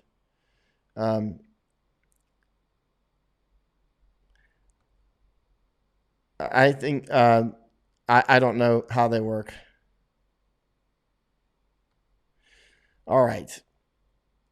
UK thinks they'll hit 5,000 dead by tomorrow. Yeah, UK is going to go big, Steve. Everybody is. Italy warned immediately. I've been communicating with quite a few. I love Italy. I've been there quite a few times. In Italy, Italians are great. Every time I see them in Thailand a lot. Italians are great people. And now they've gotten into this terrible situation. And they were warning the United States, hey, it's coming at you too. Well, here it is. And it's going to be all over the United States, just like these airplanes. Let's see. Okay. Nicola Higgins, you're talking about the UK, right? Today's numbers fell, but last time that happened, there was a massive hike the next day. It could be just when they do the counting, or if everybody reported on time and that sort of thing. All right, let me go back to the screen. So I'll try to answer a few more questions, and I got to call up Al. Lots of people here in Fort Worth. Texas driving, roads, bottleneck. Taxis are still working in Florida. Taxis, think about that for a minute. Taxis. So flights are still going. Flights are still going from New York to Florida. And New York's obviously in a heck of a mess. And so you can get picked up by a taxi at the airport at Orlando or Miami or Tampa or wherever, Jacksonville, Tallahassee, I guess. I don't know if they do direct flights to Tallahassee. I don't know if it's that big. Tallahassee is our state capital in Florida, but it's not a big town, really. Let me see if I can. It's the first animal transmission of the virus in the U.S. You're talking about the tiger? I hope not. U.S. used 2 layers of Pellin interfacing inside a homemade mask. Also, what's Pellin? And also add a nose bridge with bias tape. What's bias tape? You're using words I don't even know what you're talking about. And put pipe cleaner in and make a tighter around the nose. I know what a pipe cleaner is. This is Georgia statewide. 647 hospitalized. Or no, 1,283 hospitalized. 211 deaths just in Georgia. A lot of the New Yorkers and others are driving through, Georgia. And plus Atlanta has got that big airport, Sorry, that's my dog Barney waking up. She's like, what are you doing? I hope the cats are not infected. It's the first reported animal transmission. Yeah, UV kills Ray Rodriguez. And they've used UV for many years to kill virus. How long? Well, that is going to depend on a lot of things, like the wavelength and like the intensity. And And I'm not scientific enough to answer that question, so I don't know. But I know that they can do. I knew that like some of those 200 and whatever wavelength, nanometer wavelength those are. They'll use, what is it they use at the hospitals? They're just like flashes. They're like, psh, so it's a burst, but it's got to be quite intense. It's just like a flashlight, a flash cube almost. But I don't know. You need to talk with the maybe look at one of those companies that does it. Or like I've got one water purified, not purified, it doesn't filter, but it kills bacteria and virus. It's called a SITREP, and you just take it and put it in the water and stir it around for 30 seconds. For 1 minute, if it's 1 liter, 30 seconds for a half liter, and it kills all the bacteria and deactivates virus. Scientists will get into a discussion about whether viruses are alive or not. It's a very interesting discussion. If you ever want to get into an interesting thought process, listen to the virologist discuss on whether or not viruses are alive. It's quite interesting, actually. Like there's this phase line between living and not living, and viruses are in this little netherworld. Okay. Yeah, UV light will kill, but there's what UV light is between, is it between 200 and 400 nanometers, or 100 and 400? I don't know. But the death range for viruses, I think it's up to maybe 300 nanometers or something. Like my SteriPen, I think is 253.7 nanometers, if that makes any sense to you. And actually, that's the UV that gets filtered out by ozone. And so the viruses and bacteria and us are not as resistant to that because the ozone normally takes it out. So it doesn't get to them. So they make these, UV lights for deactivating viruses and killing bacteria in that wavelength that's normally stopped by the ozone. So very little makes it to the Earth's surface unless you're on one of those holes, ozone hole. Pellin is a binded, non-woven fabric. I need to look that up. Let me take a note on that. Got all these coins in the way. Pellin. Oops. All right. And yeah, like prions, Ray Rodriguez. But I don't know. Like I'm going to be careful with that. I just read about this stuff. We got to leave that to, now we're getting into some serious science here. Barbara Spalding is asking, how long does the virus last in an N95 without UV? It's raining all week where I am. Oh, so you can't set them in the sun. Well, that's a good question. I do not know. I know based on what the scientists are saying that it depends on the material. Like some materials that last longer than others, and temperatures make a difference, and humidity may make a difference. I don't know. I mean, this is really, that's way beyond my headlights. I have overlapping. I do have overlapping comments. Why do I have that? Sorry about that. Why is that happening? I don't know. All right. Okay. Elaine says, no, cats and dogs have not gotten infected. States infectious diseases experts and multiple international and domestic human and animal health organizations continue to agree there is no evidence at this point to indicate that pets under natural conditions spread COVID-19 to other animals, including people. I hope that's true because I got 3 cats and a dog. And let's see, can they sterilize N95 mask in an autoclave or a steroid machine? Heck if I know. Let's see. Can you steam an N95? Wow, hold on. That's a technical question. I don't think anybody's prepared to answer. I don't think 3M's prepared to answer that one because there's all kinds of N95 masks. They're made by many different manufacturers, and I think you would be getting into a sophisticated question that would require like a lot of people to input or a lot of research. I don't think that's something that anybody can. I'm just guessing. I don't think anybody can answer that off the top of their head. That's my guess.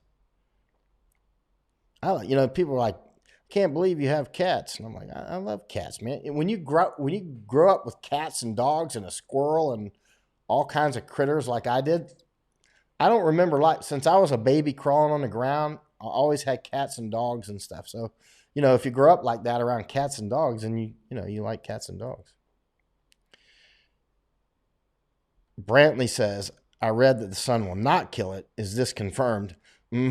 I think that's not correct. I think the sun will smoke it. But, we'll hear what the scientists have to say. But I would bet strongly that the sun will smoke it. It depends on probably numerous factors like how much sun you give it, right? And what your latitude is, how clear the skies are, what time of day it is, that sort of thing. Basically, how much radiation it gets. So I think that's what you're and maybe a couple of other factors possibly, like if the material is woven and they're inside the weave or something. I don't know. Cecilia, 2 cats here too, and they are like my babies. Ignore me, just my teen, unless they're hungry. Yeah. Mike, don't microwave your N95. I would not do that. One way that might work, and who did I see do this? Maybe Chris Martinson, the pathologist, was to preheat your oven to, what did he do, like 200 degrees or something? You have to look it up. And put the mask, you preheat the oven and turn it off and put the mask inside of a not a gas oven, you might have a fire going, and turn the oven off and then put it inside of a paper bag and put it in there and the heat can kill it. I don't remember what temperature is kills this though.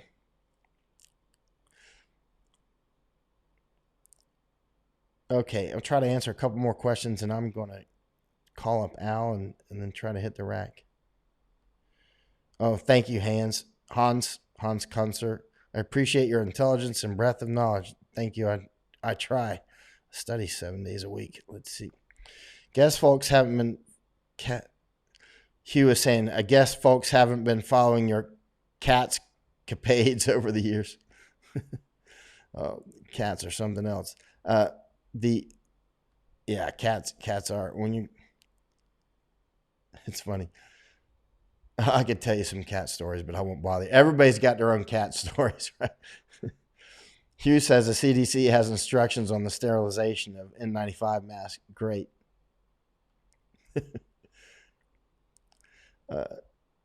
Okay. Barry Hendelson is saying, found something, quote unquote, of these 3 types, only some elastomeric respirators are designed for steam sterilization in an autoclave. Neither surgical mask nor N95 mask are designed for steam sterilization. Okay. Can you put a link up to that so folks can see it?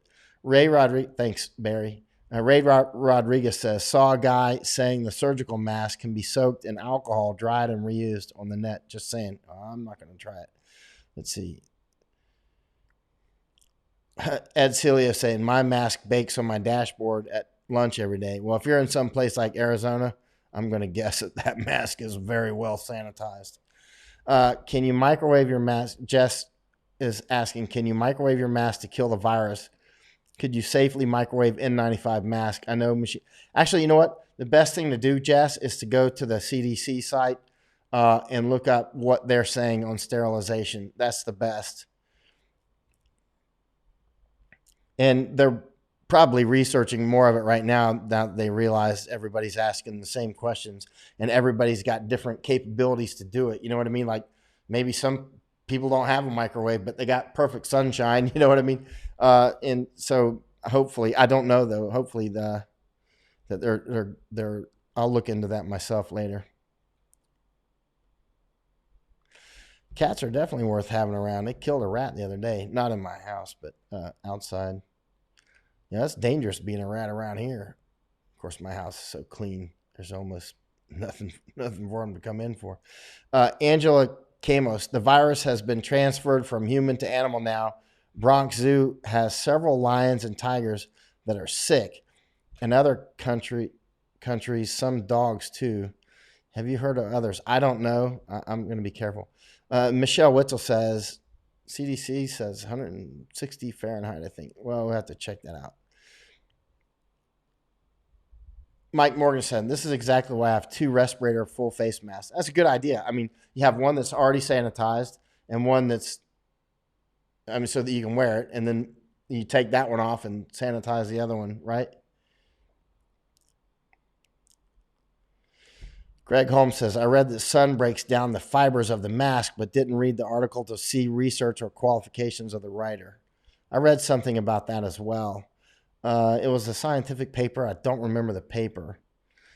But, even at the same time, one of the main things that the scientists are saying that the masks are good for, like this can be a great mask because, when you're talking, it's all of a sudden you're not spitting out anymore, right? Like, the spit when the sunlight's right and you see it spitting out,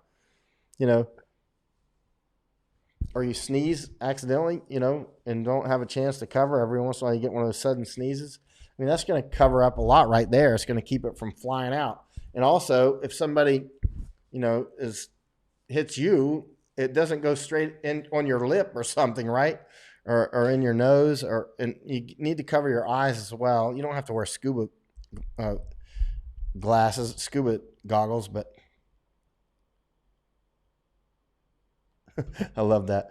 SW says, Michael, have you heard about a county in Florida recommending to stay 1 alligator length apart? Most people don't know how big an alligator is, but I haven't heard that. But that if somebody's doing that, I'm gonna guess that's one of those southern counties. Well, actually, every county in Florida has alligators. So, but I'm gonna guess it's one of those that's south of Central Florida, probably. I'm just taking a wild guess. I don't know. Bill Cotton says Stanford University researchers have found that N95 masks can be effectively sterilized and reused without affecting their filtration ability. This can happen through low temperature heating and conventional microwave ovens. Yeah, if you can put the link up, that'd be great. Nicola Higgins, oh no, I had cats and they brought in mice to play with. Oh man, when you got cats and they bring you gifts, you know what I'm talking about, like bringing me a bird. I'm like, listen, stop killing birds. I like birds. Don't kill birds. So you got this cat, bird, mouse, dog politics going on, but in my old office, I would leave the door open a lot, because I didn't like to have the air conditioner on a lot unless it's polluted air, because I like to just have the heat, and a cat would run in, put a mouse at my feet, mouse still kicking around, yeah. All right. Bill Cotton says, considering coronavirus face mask shortages, scientists from Stanford have conducted a study confirming that N95 masks can be decontaminated in a domestic environment. They suggest that leaving the mask in a regular kitchen oven at 70 degrees Celsius or 158 degrees Fahrenheit for 30 minutes will efficiently sterilize it. Therefore, the masks are suitable for reuse. That's good to know. Can you put a link up, Bill? I appreciate that. Thanks for putting that up. Yeah. SW says, I live in Florida and put my mask face up on the dashboard in the sun. It'll probably catch on fire, man. You know how hot it gets in Florida in the summertime, man. The thing will burst into flames. I mean, I'm only joking, but you know what I'm saying. You get into a car in Florida in the summer, and it will burn your hands for sure. It'll smoke your hands. That's why you see people in Florida, they often have these cloths around their steering wheel. It'll be like this, but it'll be wrapped around the steering wheel, because that way your steering wheel doesn't get hot. or it doesn't burn your hands anyway. All right. All right. Let me see. Wow, there's a lot of questions on here. Hi, Iris. I hope are you in Hong Kong? Uh, if you put your mask in a microwave, it will on fire. Yeah, it will. It will. Um, or I think it will with that metal strip. Because, as a boy, I put everything in the microwave. It says, you know what a boy does? Hey, don't put metal in the microwave. Let me go get some metal and put it in the microwave. Oh, now I'm going to put a magnet in the microwave. Now I got to put a tin can in the microwave. I put an egg in the microwave one time. I mean, not still in the shell, but it was an egg on the half shell. It was, egg over easy. I put it in the microwave. Boom. It actually blew up in the microwave. Egg over easy, not in the shell. I had to clean up the whole microwave. It was a mess. I had to clean it up before I got caught. Man. Daniel Caperson, confirmed, 4 years old tiger infected. We are learning more and more, always worse. Here I see disinfection ways I never heard of. Also at home, text. Thanks for the link there, Barry. Daniel saying confirmed, 4 years old tiger infected. We are learning more and more ways, always worse. Yeah, I hope dogs and cats aren't getting infected. Ewan Kit Moon says Mike Morgan, cloth masks are not as good as N95, but they are partially effective. Thanks for that link. Ewan.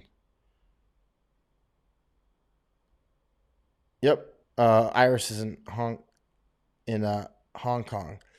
I hope everything's good over there. Please stock up on food as much as you can stock up. Important.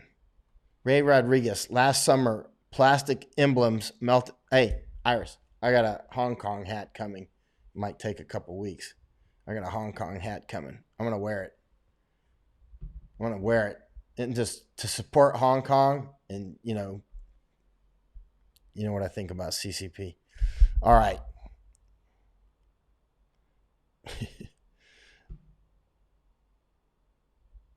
Yeah, Nicola's saying, when I holiday in Florida, I start the engine and AC and then step outside for 10 minutes. A lot of people do that. It gets so hot.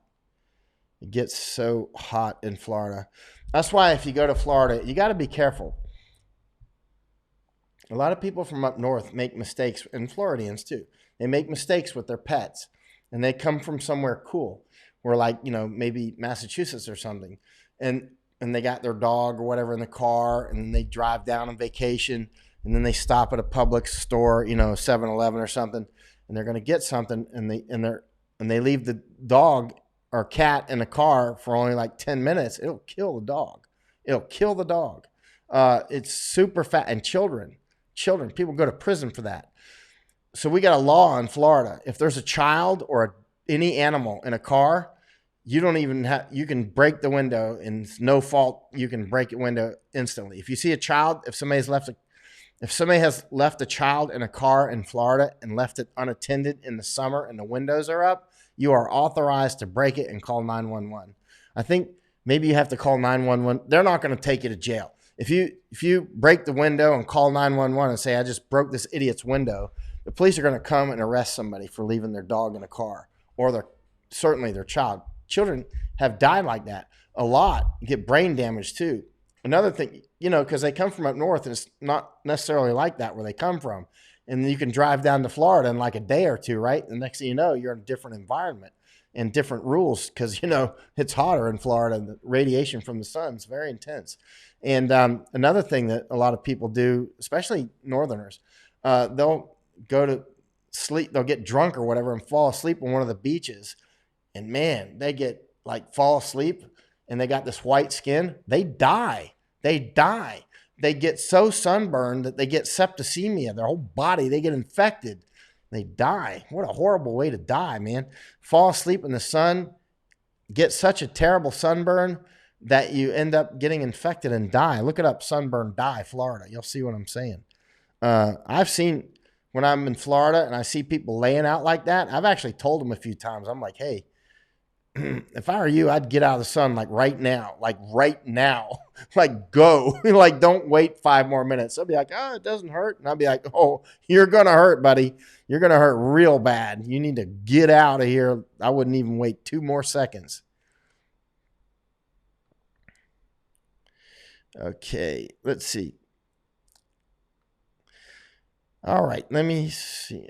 Julie, I don't know what you're answering. I don't know the answer to that. Elaine, that's not a question for me. Oh, man, that's terrible, Robert. Tiger at the Bronx Zoo's got coronavirus. How did a tiger get coronavirus? Huh. Think somebody threw it food or something? I wonder, huh. Man, that's not good. Man, if a tiger can get it, means my cats can probably get it. I have to start. Oh my God, your husband died of septicemia. I'm sorry about that, Kelly.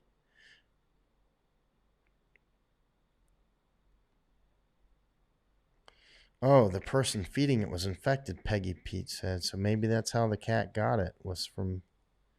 Oh man, that's important to know. Huh. That's very important to know. So I'm going to assume from that. I don't like to assume because you know what assumption is. But from that information, if that's confirmed, then, just to the principle of caution, you have to, not assume, but let's be careful that house cats can get it. I mean, if a tiger can get it, we have to be careful that house cats can get it. If a house cat can get it, be careful for Barney. All right. So no more Barney going out. Man, okay. Yeah. Actually, I should get a t-shirt that says banned by Hong Kong. Yeah. Yeah, I should actually get like a lit. You know how the soldiers got all those medals and stuff? I should get like a rack of medals for all the people that have, kicked me out.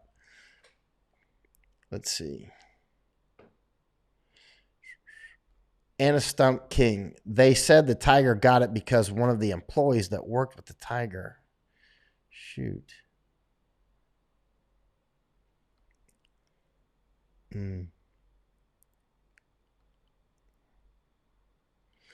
Wow, cross species for sure. That's like, man, think about that. I wonder what the transmissibility is from. I wonder how high the transmissibility is from a human to a cat or a cat to a human. Anthony Perello, he's a friend of mine. He's a doctor in Bangkok. Mini COVID-19. Now, I'm not going to call it COVID-19, Tony. I know you're a doctor. I'm going to call it CCP virus. Patients die from sepsis. Okay. Yeah, I will, Peggy. That's important. On the whether cats and dogs can get it, that's obviously incredibly important. Larry Sommerstorfer, Dr. Karen Becker. Actually, my sister's a veterinarian. I'm gonna call her up. I got to call Al. I was supposed to call him an hour and 10 minutes ago. Maybe he's on here. Dr. Karen Becker, DVM, has a great article on pets and cats regarding this virus. Okay, what's her name? Dr. Becker? Karen Becker. Dr. Karen Becker. Let me look that up. When we go off, got a lot to do, man. See why I never sleep? Let's see. Maddie. I asked I asked Maddie how she's doing. What, 24 hours ago now? It's just getting so late. And she was doing fine. She was actually gonna go out for a ride somewhere and get some sunshine. Actually, I can shoot her a message and ask her if she wants to come back on tomorrow. Tell her how she's doing. Let me see. While I'm thinking about it. Let's see. I'll shoot her a message right now. Oh, she sent me a message. Let's see. It says, gosh. Oh, this is funny. She's in Denver, right? Denver has started a new nightly tradition. At 8 p.m., everyone howls out the window or on the patio like dogs. People use horns too. All right, Iris, you're in Hong Kong, right? Or is everybody still hollering out the windows at like 9 or 10 o'clock in Hong Kong? Well, it looks like everybody's going stark raving mad in Denver, Colorado. Hey, I'm gonna ask her if she wants to come on tomorrow. Hey, Maddie. Let's see. We'll see if she wants to come on. Let's see. I'll say people asking about you.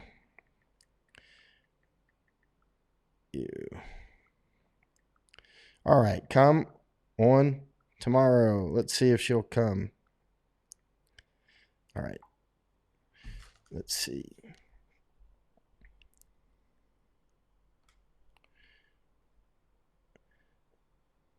So I just ask her for you.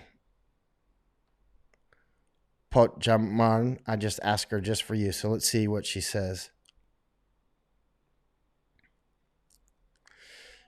Oh, she answered, I think. Absolutely, I'd love to. Let me ask her if she'll just do it right now. Hold on. How about now? How about right now? I don't know if it'll work, actually, because I got to plug this phone in. Maybe it'll work. Let's see if she'll come on right now. Because Maddie tested positive for virus. And remember, she was sick for a while. She got contact with somebody with the virus on March 9th, apparently. And then, well, if she comes on, we'll try to get it going right now. And then became symptomatic on the 13th or 14th, right? And then she got tested, and it took, we'll have to ask her. And it took 11 or 12 days to even get the results back. Unbelievable. I wonder if she knows about Boris Johnson. Let me see if she wants to come on right now. Not answering. All right. Oh, I can't right now. I'm out getting some more supplies, but we'll make sure I'm free tomorrow. I'll say, okay. So not right now. All right. All right. So there's our answer. Evelyn says, just keep your cats indoors. You got a real cat? I don't know. My cats are kind of semi-wild. Lake County, Florida, 100 confirmed. Oh, Lord.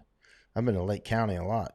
Lake County, Florida, 100 confirmed dead, or 100 confirmed, 2 dead. It's going to get a lot worse. Emily Brombaugh, house cats can get coronavirus from each other, but they're saying the tiger actually got his from a human. I wonder if a cat can get it from a human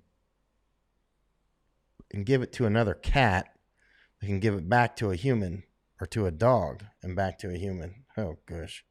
I hope not. Man, then people come looking for everybody to kill everybody's cats and dogs.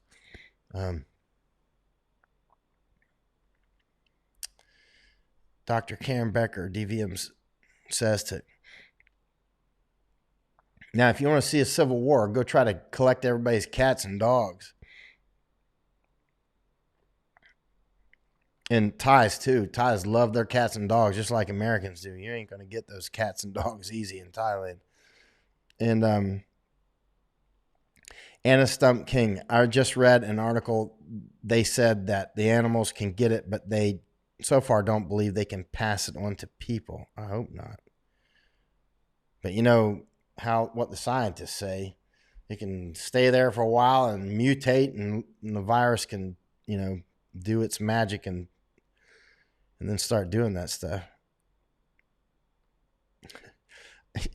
I got to get a banned from Hong Kong t-shirt. Well, let me call it. Yeah, feral cats could definitely be. Barron County, Michigan, still at 1 dead, but close to 500 cases. It's going to pick up fast.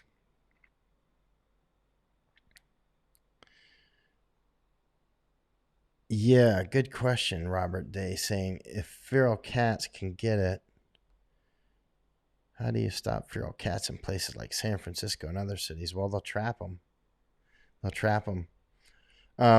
Irish law. If you got cats and dogs, shoes must be clean from alcohol, etc., before going inside home. Had an argument about cheese today. I really need a reality check. You had an argument about cheese, man. You need to get out more.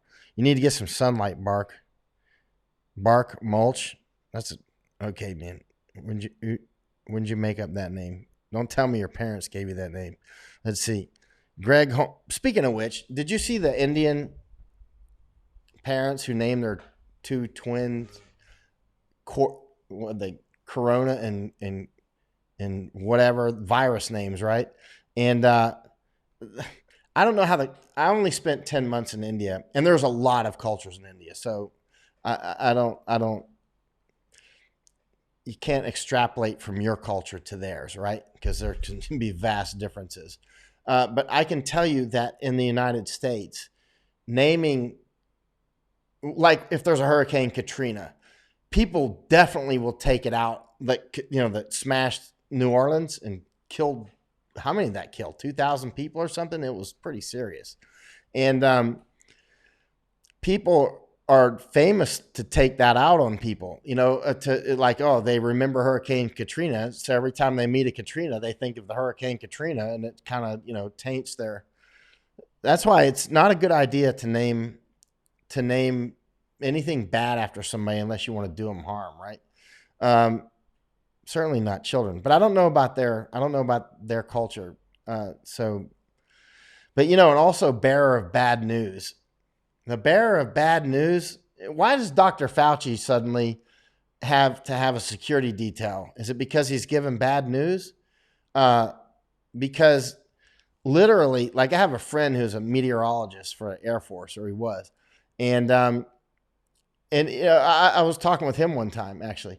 And, we were talking about this, meteorologists will get death threats because they're forecasting bad weather over the weekend when everybody's like, that's my weekend off. And they'll be, literally, making credible death threats. Shooting the messenger is very real. That's why when I come on and I say, hey, you should get 4 months worth of food or whatever, that's a real psychological thing to actually take it out on me. That's why when you see President Trump, not just him, but presidents in general, when it comes time for bad news, watch, he'll step back from the podium. And I'm not talking about just him, but they'll usually let their vice president or somebody else deliver it. Usually not even the VP. It'll be somebody else. It'll be Dr. Fauci. He's arm's distance away, right?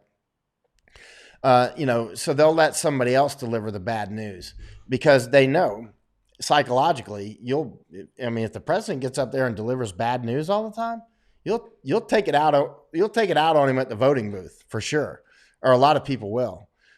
So that's why the president will let others give the bad news, and he'll come up and go, everything's cool. This is what we're doing. They'll show action. We're moving forward. This is what we're doing. We're doing this. We're doing that. We're letting everybody travel. Everybody, we'll just, we're letting you be free. Yeah. Okay. So, but that's why you'll often see leaders always, generally, if they're doing it well, they'll let somebody else deliver the bad news. Which you notice me. When I wrote this dispatch in 2006 that we were losing the war in Afghanistan, I actually did a preamble sentence that was if you want to make money, you tell people what they want to hear. But if you want to win a war, you tell the truth, right? And so I wrote that sentence clearly signaling that I'm about to deliver some really bad news that I know is going to hurt me. And it did. I said to some of my people, I was like, watch, as soon as I publish this dispatch, people that are supporting me financially, $5 here, $10 there, a lot of them are going to quit. And they did. They did. Even though I wrote that in there, I was like, this is going to hurt me by delivering this bad news, about the virus, right? And it did every time. But I was like, here's the deal. I can just give happy news all the time. Oh, we're doing great. And then repackage it all the time. Actually, the only reason we're not doing well against the Taliban is because of, sunspots. Right. But in reality, so I wrote that sentence, and a lot of people would republish it later in articles and stories, but they didn't say the next sentence. The next sentence is when I started, I said, okay, deliver bad news, basically you lose money. And I'm about to give you a lot of bad news, right? So what I'm signaling with that is I'm going to lose by giving you this. So what do I have to gain from it? Except that knowing that I told the truth. That's it. And I did. And well, you see how Afghanistan is now. And so that was 2006. And I wrote that and everybody thought, oh, we'd won the war. And I was like, no, you haven't. No, we haven't. No, we haven't. Listen, when you go into an insurgency and you're trying to figure out how well you're doing, one of the first things I ask for, hey, I can't talk about virology on a PhD level, but I can talk about insurgency on a PhD level. And one of the things on insurgency, like when I go into a battle space or into a new war, like when I went to Hong Kong, which is an insurgency, or different parts of Afghanistan or Iraq or whatever, Philippines, first thing you search for is, how's your human going? Human intelligence, right? Is it going up, going down? And it's usually going one way or the other. It's not static, right? And in Afghanistan, it was plummeting. And I was like, that's like blood pressure going down. If you're human intelligence is going down, then that's bad news. That means the enemy is turning against you or for your enemy, or maybe both, right? And well, which no matter what, it ends up being both. And so, bearer of bad news. So, I mean, I went into the insurgency in Afghanistan and I was like, I knew what to check for. I'm like a doctor walking in. I'm looking for this, that, and the other, blood pressure, temperature, check pupils. What does it smell like in here? Okay, it's an insurgency and we're winning. And then I make money. All right, we're winning. Oh, Mike's got good news here. Donate to Mike. And I come back. Crud. Not only are we losing, but I'm going to have a hard time even funding being here when I'm saying we're losing, because nobody wants to fund me to say we're losing. Nobody wants to fund me to say, hey, look at the virus. There's 1 million people, dead Americans by summer, maybe. You know what I mean? We could have 1 million dead Americans by summer. You really want to hear that? Nope. You want to go do something else. And so, anyway, there you go. I actually really do think that we could have 1 million dead Americans this year, not to mention the rest of the world. Yep, that's right. Bark mulch. All right. The truth shall set you free, but it won't necessarily make you money. And it won't make you friends. It's a psychological thing. You know what I mean? The bearer of bad news. That's why when you're watching the press conferences with Trump, watch him. He'll step back and let others deliver the bad news. And I'm not saying that to impugn upon Trump. Other presidents have done it before. You'll see it, and they'll do it in the future. The ones that don't do that, they always give the news out of their own mouth, the way I do. You'll definitely hold it against me. You know what I mean? Most people will. Most people actually will. And you won't even know why, but you'll do it.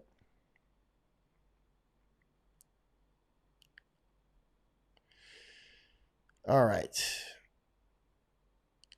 All right, let's see. Some radical people, let's see what Elaine is saying. Some radical people love Trump. Dr. Fauci has been at odds with Trump by telling the real facts about the virus. These people don't like Fauci. There's been some death threats, apparently. Well, he's delivered some bad news. Actually, I think Dr. Fauci is half-stepping. I think the news is a lot worse. And, people could then throw the cred card and go, how do you know? There's virologists that say this. Dr. Fauci says that. CDC says this. I'm like, okay. Oh, CDC? How about World Health Organization? How about the Surgeon General? They all said don't wear masks. So let's talk about their credibility. They might have a huge stack of credentials, but if they lie, who cares about their credentials? They don't mean anything because they lie. And in fact, they're a cloak. So yeah, when it comes to January, there are those of us in January who are raising the alarm, and then there were people who were not. And Dr. Fauci, even in February, was saying that Americans have nothing to worry about. That was February 14th or something, right? Was it that late?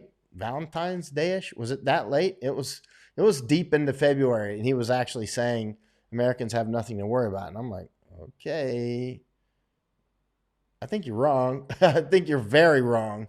But keep in mind, I'm coming from a perspective of a war correspondent who's seen generals and other people of U.S. and British governments do the same thing, and they'll say it the same way, like everything's gonna be good, everything's cool, and then and I'm sitting there going, well, are you kidding? Or this is actually not going well. Humans down. We're getting into a lot of contacts. A lot of firefights. We're getting into like enemy initiated firefights, which means they start the fight, not us necessarily just raiding on them all the time.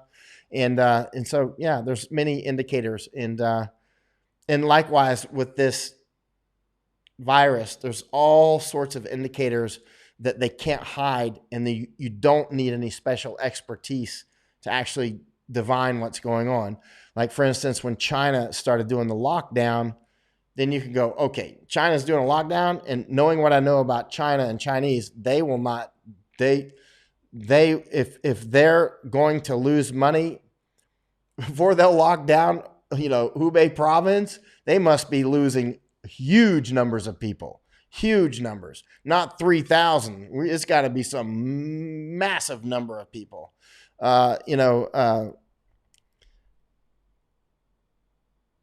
Yeah, Tommy Barrios is saying, who is an agitprop agent of CCP? That's true. Peggy saying, I don't trust Dr. Fauci. I don't either. A lot of people love him. Kelly says he works for Gates. Does he? I mean, I don't know. I have no knowledge of that one way or the other. Jenna says, yes, the people saying 240,000 deaths in the U.S. are underestimating it by a lot. I think so too. Yeah, I do think that Dr. Fauci wants to say more, but you don't see him back there with a, tapping out, SOS like, did it da da da did it da da da did it.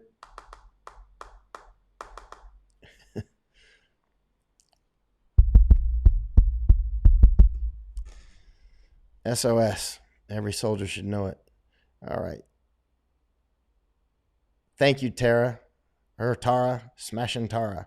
Well, you probably don't know what that is. If you do, you're Indian. Kelly Renee. Fauci mentioned surprise virus before. Fauci mentioned surprise virus before virus and said it would happen under Trump's watch. Now, I read that. You're right. He published something in 2017, I think, right? I think he published something in 2017 saying that, there would be something like there would be a pandemic. I read that. And he was right on that. He was definitely right. But that's a safe guess for a virologist. Or is he a virologist? I mean, it's a safe bet for somebody that studies infectious diseases. They know how common they are. They're actually super common. When you listen to the infection, you don't even have to listen to them. You just read about it online. There's all kinds of outbreaks constantly. They're just not usually this earth-shattering, They're usually summer storms, not Cat 5, shoulder to shoulder 50 typhoons coming at you. Bark Mulch. Yes, numbers don't lie in theory, but look at the shit show going on in the U.S. Oh, yeah. And in the U.S., you can see we're not really doing a shutdown. We're not. It's just not real. Well, look at the flight radar 24. I mean, there's massive flights over the United States right now. They're landing in Atlanta right now. They're landing in San Diego. They're landing in Los Angeles from New York right now. They're landing in Miami from New York right now. In Seattle right now. You know what I mean? Like Denver. I mean, it's like I've been saying since January to shut this down. And I mean, you can find it on I think I've posted it in writing sometimes. I've certainly posted it on, microphone. It's out there on the web. I mean, I think, so Dr. Fauci is an infectious disease specialist, integral doc. That's Tony. He's a doctor in Bangkok. Yeah, it was 2017. Dr. Fauci said that President Trump would face some large pandemic. As a safe guess, because because there's so many of them. Well, Marcia, that's a good question. Why, Marcia Rugiers Bartlett, why are we only reacting and not being proactive? Oh, yeah. And this is something that you can't counterpunch on. Counterpunching on this one means you lose, you get knocked out. On this one, we should have shut down immediately in January. You know, he's trying to sell it like we shut down the flights from China and saved so many lives. Did you? That's nonsense. Nonsense. Let's see. Integral Doc. Even after Trump shut down flights from China in early February, 40,000 mainland Chinese flew to U.S. Same with the shutdown of Europe. So many exceptions that it made it almost pointless. It was pointless. I mean, because they were also flying to other places. They were going to other countries and then coming in, and it didn't make any difference. I mean, it might slightly slow it down, but what difference does it make? It just means that people get killed a few weeks later or a couple months later, if that long. All right.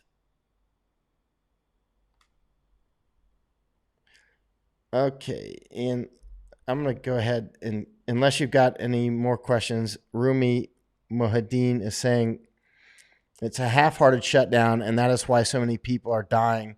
I'm sorry for you guys in the U.S., and I'm sorry for us here, too, in the U.K. Yeah, it is half-hearted, and I know it's going to hit you guys hard, too. I mean, look, Boris Johnson's already hit hard.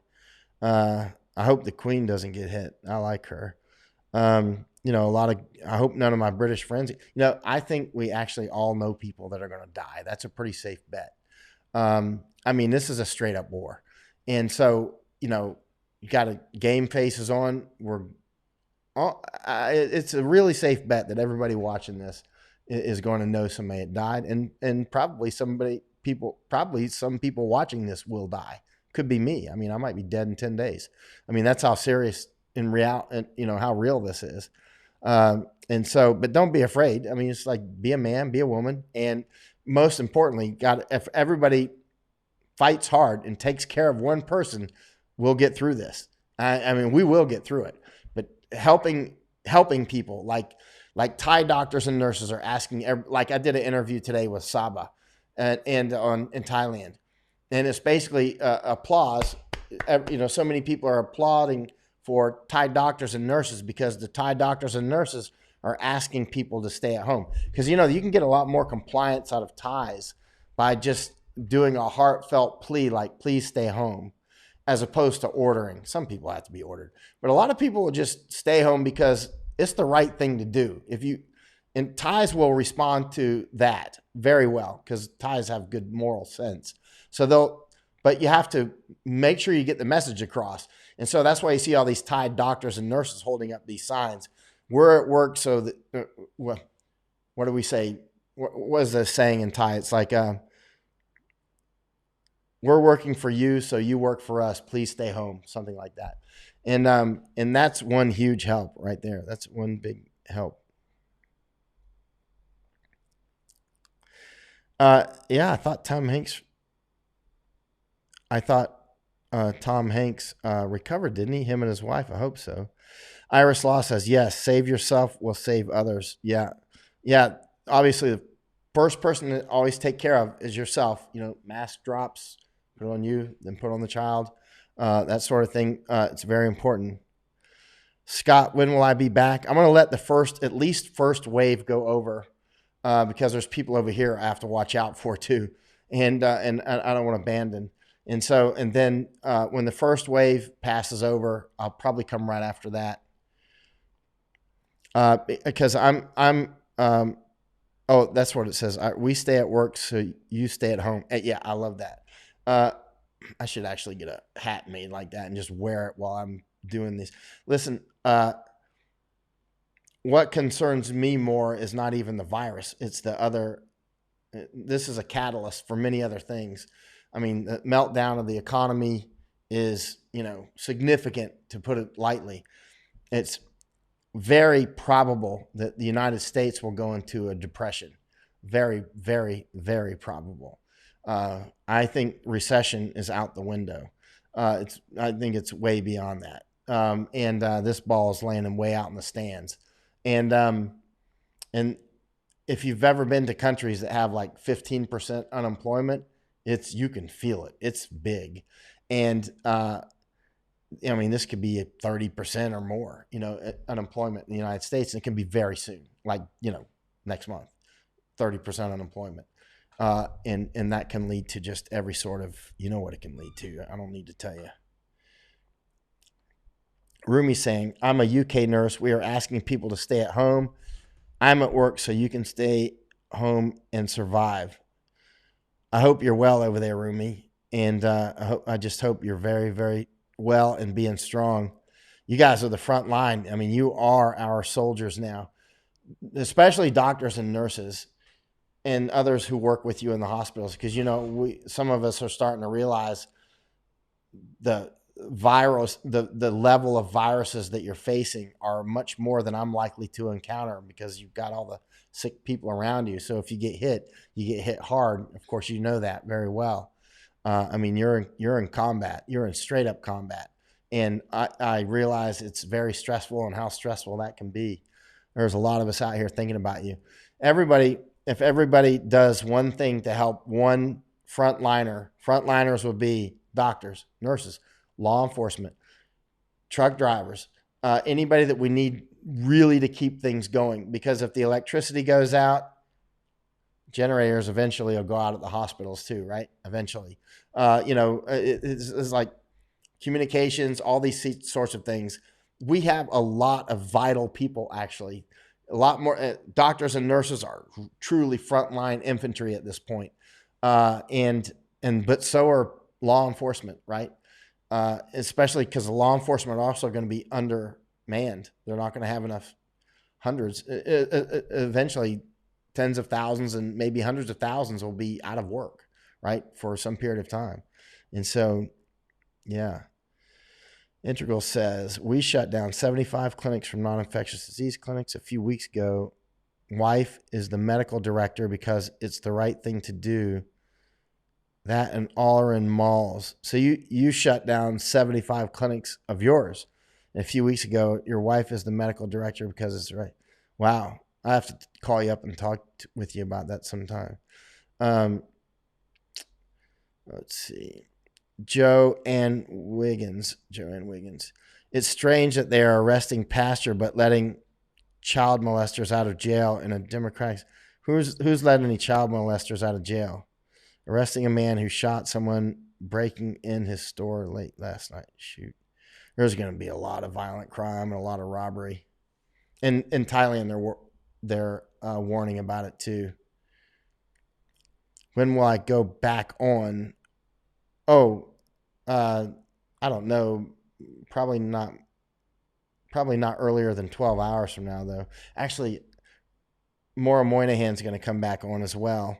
And also Maddie. And I want to get Al Johnson and a few others on. I don't think I can get everybody on in one day, though.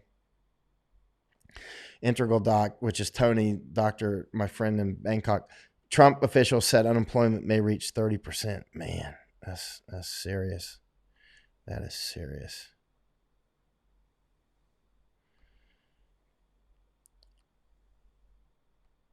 Thank you, Rumi. Kelly Renee says, big time, big time. The stress must be enormous for you and your comrades. You are at war, Rumi. Difficult to know at the moment. If you don't go into full lockdown, it's hard to tell, Rumi says. Tony, Integral Doc says, Como says American medical volunteers, and within hours, 20,000 people signed up. Bravo, America. I knew they would. Thais are like that too. As you know, Thais will volunteer. So are Japanese. So are Hong Kongers. They'll just step right up to the plate. And they know how dangerous it is. Nobody's under any illusions. This is straight up. I mean, this is a job you volunteer for and you may die. And they know it. And that makes them heroes. I know they'll do it. After this is over, we're going to have to really pay a lot of respects to a lot of people. We are going to owe a lot of people. Dizzy Van Patten. 2 summers ago, my son spent weeks in Herman Burn Unit beginning day before Harvey hit. That's a hurricane. 12,500 volts. Herman is a wonderful hospital. He's living normal life now after many surgeries. I hope he's good. Tony saying New York City is offering retired and other respiratory therapists 6 to 8 times usual pay to come back to New York City. That's interesting why they would do that, and then buck at just paying people for those masks. I think it's much smarter to pay whatever the price is for the masks. Much, much smarter, and other gear, because that'll just encourage people to, first of all, use less, and secondly, to get it to anybody that's paying the high price from all over the world.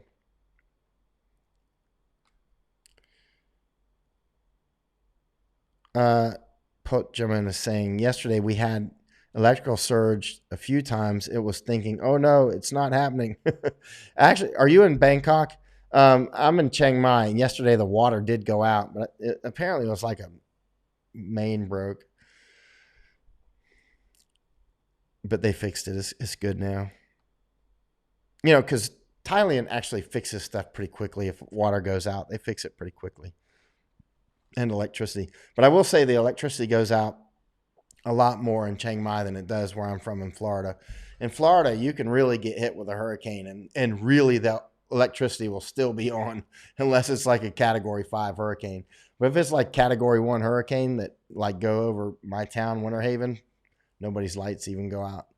It's really because our infrastructure is super well made. But, you know, you get hit with one of those Category 5 ones, man, it just rips everything out. There's only so much you can do, you know. Mike Morgan is saying, Pam Bladis, Anthony Perella is a liberal. He doesn't trust conservative website. Oh, he's super liberal. He's my friend, though. He's like super, super liberal. My friend Tony, Anthony Perella, he's got Trump derangement syndrome. Sorry, Tony, you know it's the truth. You know, there's those 2 different strains of Trump derangement syndrome. One is the L and one is the H strain, love and hate. You know, some people got Trump derangement love too much. And like no matter what he could do, they won't call him out on it. And I don't think that's helpful at all, because they'll just let him get away with everything. And their votes not in question. They're just going to vote for Trump, vote for Trump, vote for Trump. And then there's the other ones that are just like totally hating him and never vote for him, period. So he doesn't care about them. It's like the ones that are in the middle, like me, are the ones whose vote he has to actually earn. Okay. Rumi Mohideen, more than 50% of our care team on our ward is either off sick or isolating. Good Lord. Rumi, I got an email from a friend just before I went live, and it said it came from the traveling nurses website, and it said there's like 15 to 20 patients for every nurse in New York City. I don't know if that's truthful, but I know my friend. I've known my friend for many, many years. So if that, it came from him tells me that at least the source was legitimate. I can't vet that source that it's truthful, but the source is definitely legitimate. All right. Wow, bark mulch, 30% plus for sure for unemployment, I think is what you're saying. I hope not. Jack Alvin, the Church of Jesus Christ of Latter-day Saints just said they will build temples in Shanghai and Dubai. This is a big step for Christians. Build temples in Shanghai and Dubai? Really? Wow. In Dubai? Wow. I like Dubai, but I mean, it's not a church-friendly place. And Shanghai. I would really want to talk with some of my Mormon friends about that. Many businesses shut down, but others are hiring. Well, I think the net effect is going to be a huge loss of jobs. Rumi Muhyiddin, we have 5 full-time timers on our matron, manager's manager, is with us at the coal face. We are PPE all the time. That's got to be rough to be PPE all day long, every day, every day. I know what it's like. Trust me. Been there, done that a lot, a lot. Um, you're lucky you rarely wear it. Kirk Miyake, we have increased traffic fines in construction zones. There should be equivalent increased penalty for crimes during crisis. Oh, I totally agree. I totally agree. White House, Peggy Pete is saying, White House telling everyone not to go to grocery stores. Get what you need for next week. When did they say that? Clowns finally said that. I mean, they should have been saying that in January. This is the thing about the whole panic thing is if they had told people this in January, maybe everybody goes out and clean the stores out. It doesn't matter. They'll refill them within hours, and then they can clean out the stores 10 times. It doesn't matter because everything's open. All the supply chains are open. Nope, there's not a lot of infected people running around, and then everybody would have had plenty of time without panic, except for the toilet paper monkeys, and to get stocked up. And like, here's the deal. Would you rather people, first of all, the word panic is way overused, way overused. Like going and buying a bunch of stuff in advance, that's not panic. That's freaking common sense. I mean, seriously, that's as much common sense as you could possibly get. Like when you go to war, do you carry a little bit of ammo, or do you carry everything you can put on your back? You carry everything you can put on your back, period. You know what I mean? And likewise, in a situation like this, where we are at war, you need all the supplies you can get, food, water, medicines if you need them, that sort of thing. But the thing is let's just imagine people are going to panic. Would you rather them panic way in advance, which they're not going to, so very few will, but whatever. But or would you rather them panic actually as the storm's hitting and it's too late, and then the supply lines get interrupted, or they have to all go out to the store at the same time and the infection rates just skyrocket and crime skyrockets even when the police are going off duty because they're getting infected? It's just common sense not to wait till the last minute. Oh, we don't want to cause them to panic. Why does everybody assume everybody's going to panic with bad news? There's going to be some percent that are going to panic when they see a rainbow in the sky, Yeah, oh, there goes a unicorn over the rainbow. I better panic. Daniel saying White House briefing soon. You know what? I should get off and go watch it. And I got to call Al, and I got to call I got to call more. Let's see. A lot of conspiracy folks calling the pandemic a hoax on social media. I've seen some people saying that. They're out of their minds. Oh, you're in Washington State. I hope everything's good up there in Washington.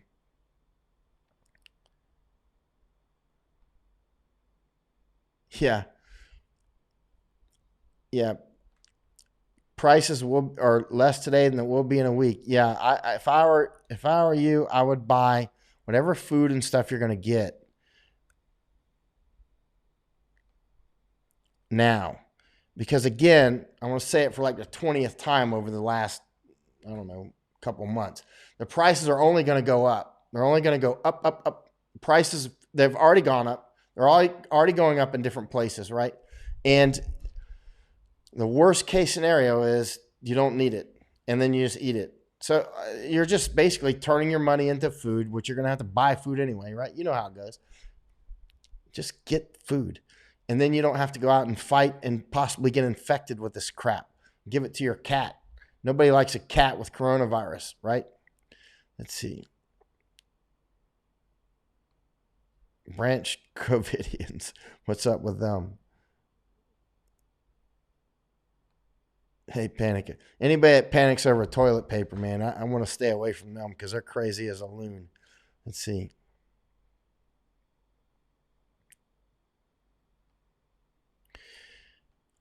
Dave Cottrell, a dear friend of our children, is a security guard at Walmart in Quebec.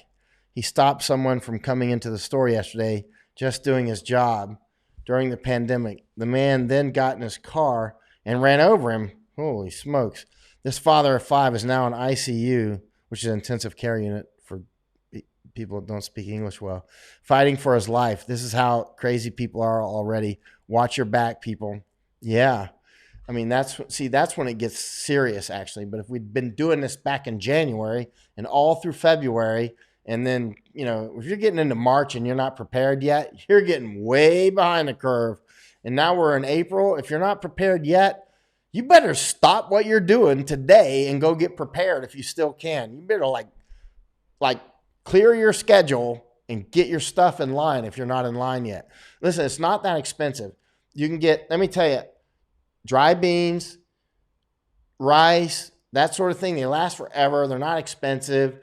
Let me tell you what, get you like a crock pot or one of those rice cookers. Those work good.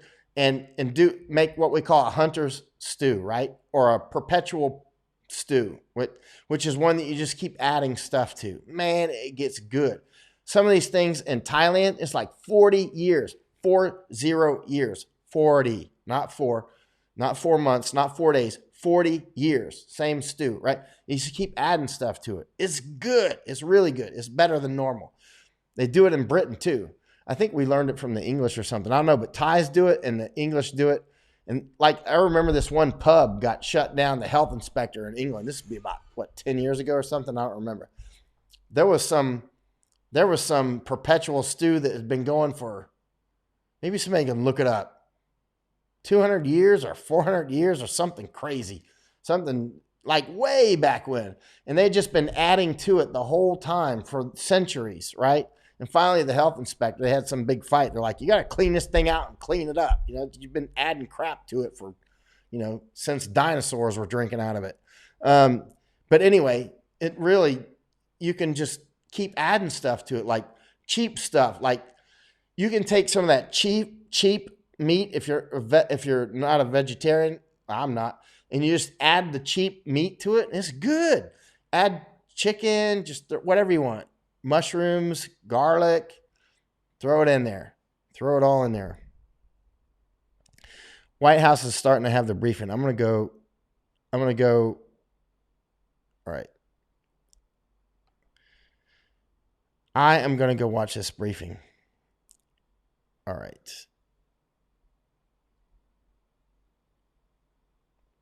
Let's see. Let me see what Rumi says here, and then I'm going to punch out.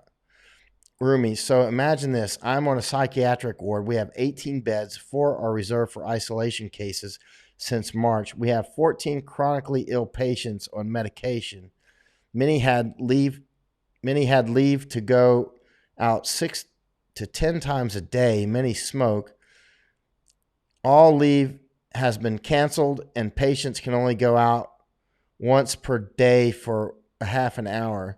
This is impacting their mental health. The stress for them is immense. I watched a psychotic patient deteriorate because of this. I love my job. I cry at the end of every shift. We don't have COVID on our ward yet. It will probably kill our patients. Man, that's tough to keep that out too. I'm really worried about it. I mean, all these nursing homes and everything else. Man. Stay on it, Rumi. You're tough. You're on the front line. Andrew Conley says, would you rent a house out in the country away from the big city right now? Oh, yeah. 100%. Sure. Absolutely. General rule of thumb is you want to be at least one full week march away from the city. Like a full week march. Walk away. You know what I mean? That way, if the city were to start pouring out, then they don't just suddenly walking out or something. They don't just suddenly show up at your house. Oh, you won't get food poisoning from the stew, Robin. You keep it hot all the time. It's always hot. And then I'll add stuff to it and I'll hit cook again and then put it on white rice or put it on soup or whatever, because it's got different settings, right? And then put it on that and have it start, let it cook, and then it'll keep it warm all the time anyway. It never gets cool enough for those things to grow. And then you just take some out and eat it. It's so good. It's so good. And let's say you make it too salty or something, no problem. Just add more stuff to it, dilutes it down, and it just gets better and better. Like day after day, it gets a little better. Week after week, it gets a little better. And it's cheap, cheap, cheap. Just don't ever throw any of it away. You don't have to throw it away. That's a great part about it. And once you get used to it, you get up and you're like, breakfast is already made, because it's already in there. You won't get food poisoning. Ray Rodriguez says, most restaurants have a stock pot that is like that. It's the source of broth. Yeah, it is. You're welcome, Pam. You're welcome. Thank you for the ready for me. Yeah, I hope they don't kill all the cats. Let's see. Trump is, you know what? I need to go watch this thing. I want Trump, White House coming up. All right, y'all. I'm going to go ahead and cut off. I'm going to go see what El Presidente says. Y'all have a great night for you, day for me. It's 5:57 here in the morning in Thailand. Mike out.